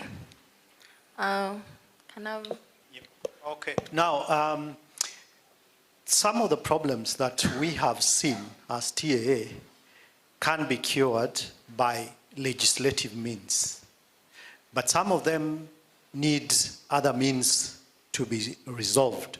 For instance, the associations that we form enable architects or other professionals to have a higher bargaining power so that they are not operating as individuals.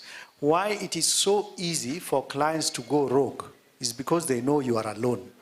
And you'll throw up your arms and say, okay, I've just been taken advantage of, and move on. But if you are in well-organized associations, then you'll find you have means of recourse against such behavior. Now, if this bill is passed, then we'll have the Architects Institute, just like the Law Society of Kenya. Yes, there have been some rogue lawyers, but they are very few, and they are dealt with comprehensively. Now, currently, yes, my brother from the State Department says that the government is best at doing these things, but even amongst us who are registered architects, we know some people who are repeat offenders, and we see they come up and they sign things and they don't bother with it. Then our regulator does not move quickly enough to resolve the issue. And what that does is that all of us suffer the consequences. Part of the things that we need to solve the problems in our industry is to have the practice change a little bit so that we have better established farms, probably bigger farms. They can be able to absorb more of the young graduates. One of the challenges we've had is that the growth has been so high, so if you map the number of established farms against the students who are coming out, there's no, it's a complete mismatch. And probably that's something which we need to work on resolving so that we enable the people who graduate to get into the industry. And what are we doing as TAA? We have a mentorship program through which we are trying to take the students and recent graduates and try to get them into the industry. But it's a challenge that cannot be solved easily. What we want to invite all architects is, first of all, let's understand our market, our environment. Let's see how to solve these problems together. This bill is a start, but there are other things which can be done outside the purview of the bill that will help solve our problems. Thank you. Okay, thank you. There's a question coming in from Zoom. Just allow me to read out. So this is from Charles Njori. I would like to invite thoughts on the current state of architectural internships, particularly regarding support and structure for graduates entering the profession. In some fields, such as medicine, organizations like Kenya National Private Medical Practitioners Association play a visible role in advocating for interns' welfare, including clearer frameworks around remuneration and working conditions. Within architecture, while regulatory bodies such as BORACs are in place, many graduates still seem to experience varied internship terms, especially in relation to compensation and expectations. And it continues. So I'm interested in understanding whether there are existing guidelines on internship standards that firms and graduates should be more aware of. Number two, how professional bodies might further support young architects during this transition phase. Number three, and what practical steps could help create more consistency and fairness across the industry. Yeah, so closing, I believe a constructive dialogue on this could benefit both upcoming professionals and the broader architectural community. Okay, I'll give my mic to our drafter here.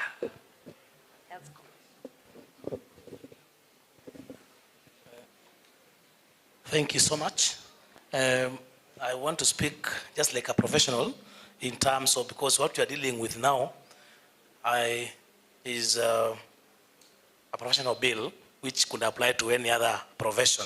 I'm an advocate of the High Court of Kenya, and I am subject to the Advocates Act and the LSK Act. My name is Dominic Mwendwa from National Assembly.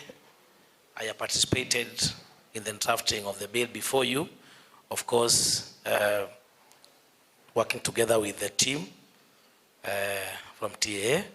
And one thing I want to say, just generally speaking, and just to respond to what that question that just came now, is that setting of the framework, even on how interns, those joining the profession should be treated, is actually an advocacy role that the council, if so set up, will be able to perform. Remember, I think initially where you are coming from as a profession, you just and a regulator, you register and go your way. There's no other, you're not meeting unless you're meeting here in the Alliance. There's no other place you are meeting to think about the profession. You are qualified, you're certified, you move to business. But now with the council, there will be advocacy. You provide guidelines. If you're engaging a graduate, licentiate, then we propose, let them be remunerated at this level, and that can go as a guideline from the council. So there is so much that the council will be able to do in the development of the profession that you've not seen in the past, because there was no such a forum from the beginning. And this is, I'm saying this from the experience of the LSK, what the council has been able to do. You will even be able to do things like now taking care of your the families of your department colleagues through your ABA schemes. There will be a lot in this council. That is just one thing. And the other thing that I had to say is, when the council is empowered, there is a bit of issues that I have heard from here that won't really be tackled by the regulations. The issue of fees, the issue of, how you even conduct your elections, how you will even be paid. Because if you fix payment of fees in the Act, then it's static. You have to go through Parliament. Even when the market changes, you make it so lengthy a process that you won't be able to, it won't protect you. Public protection is an issue in the bill. We are seeking in the bill to regulate the profession and the professional contact, which the KPI of this will be to raise the standards of the work. We train for professional skills and experience. By so doing, the public will be protected, because the people dispersing to deal with the public are people who we are sure are qualified. We are moving towards peer peer regulation. We are regulating one another. The government will still be a regulator.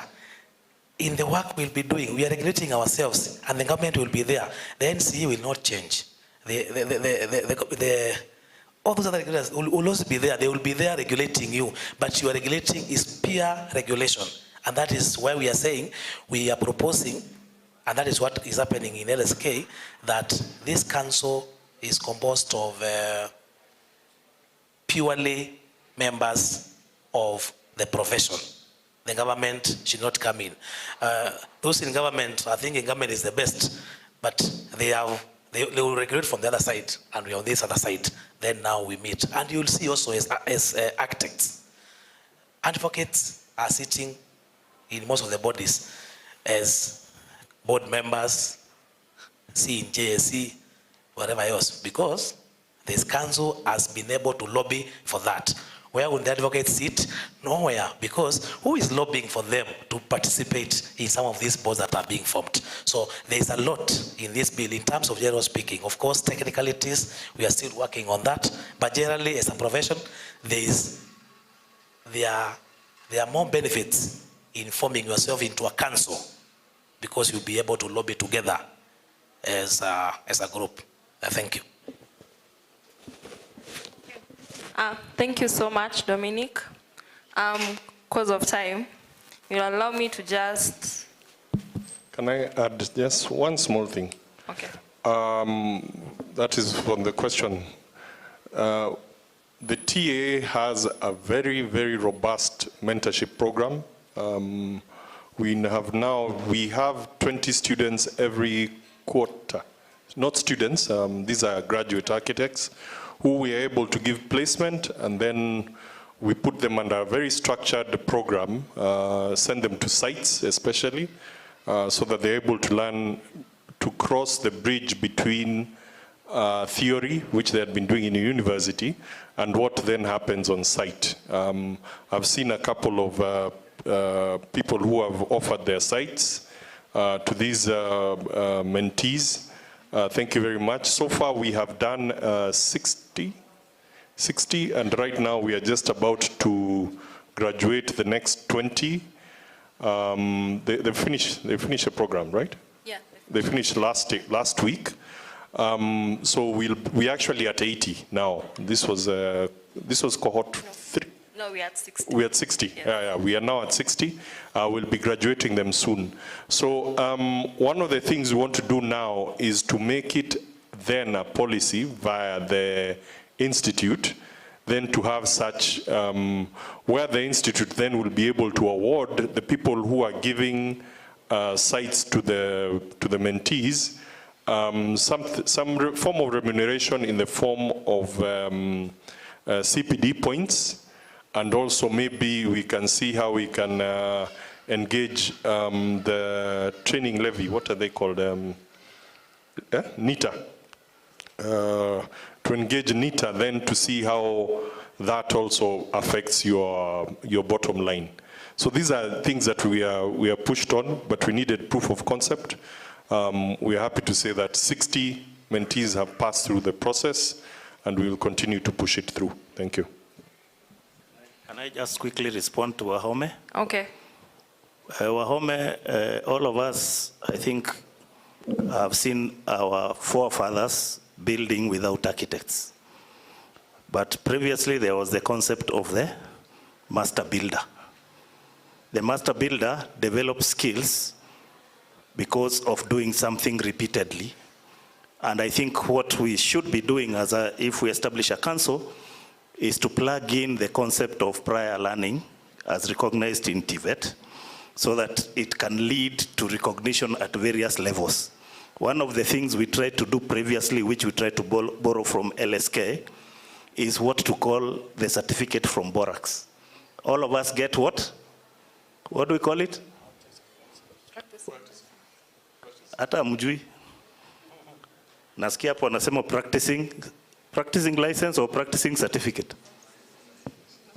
What do the lawyers call theirs? It's a diploma, isn't it? From the Kenya School of Law, you get a diploma. And that diploma If you are looking for recognition elsewhere, it has meaning. Can you present your practicing certificate elsewhere for meaning? So I think those are the kind of things for me, I would perceive as being very positive in terms of transition from non-skilled, low skills, medium skills, high skills, all the way up. And when we tried to do a curriculum review several years ago, we even tried to create entry levels. Yeah, for a 6-year course, I think it was fought very hard, and we are our own enemies. We tried to create experienced entry at 2nd year, even an experienced entry at 3rd year. We even tried to do an experienced entry at 5th year, because we have some graduates of diploma of Kenya who went to University of Cape Town and were admitted to the 4th year of study. So they only did 4th year and 5th year and got a Bachelor of Architecture professional degree. What about us? We have 2-tier system, both bachelors, and then when you apply for masters, you know you present your bachelor's degree. The person who has finished the 5th year of study at the University of Cape Town has an MArch professional. You are not the same. That's quite a mic drop. I'll get. But probably also for the profession, what we need to do is just look at what the teachers did last week. The teachers just went to the media and said this thing called SHA is not working for them. Have you seen that the minister has signed a new deal for them? Who else is able to do that? Are we able to get to that? For me, I said I'm a professional, I'm an architect, I'm a trainer, but I'm also a father. What environment or what legacy am I leaving for my daughters? Where are they coming? Which profession or which space are they coming to practice or earn a living from? For me, that is my main, for me now it's about legacy. Thank you. Okay, thank you, Architect Juma. Architect Gono can give us your final closing remarks. Yep. I'd almost closed already, and we have very little time. But I want to encourage all of you, majority here are architects. We are at an opportunity that we've never had in this country since 1934. There have been false starts, so many false starts in trying to change the legal environment in which we operate. I'd like to encourage all of us not to drop this ball. It is ours, all of us. TAA was just an initiator, but all architects and all people of goodwill, let's work together, get this done, get it through the line, because we owe it to future generations, to our children and to our children's children, that we have a better practice environment for them than what we've had. Thank you very much. Okay, thank you all for those who have contributed through questions, our team at the front here, and also the ones who have joined us through Zoom. Want to thank you for your participation, and want to move to the next part where we are breaking for lunch. And just as you are networking and socializing, keep these questions that we have had here. So what is this bill regulating? What the definition of terms which has been raised, our responsibility to society, members of the council, the composition for it, the topic of self-regulation versus public safety, and how is the bill protecting the architect, and how does the bill ensure that graduates are not orphaned by the time they are leaving school? So these are the questions that we will be coming back to engage in and form solutions in our working groups. So for now, I thank you, and may you enjoy your lunch. Oh, please, let's appreciate.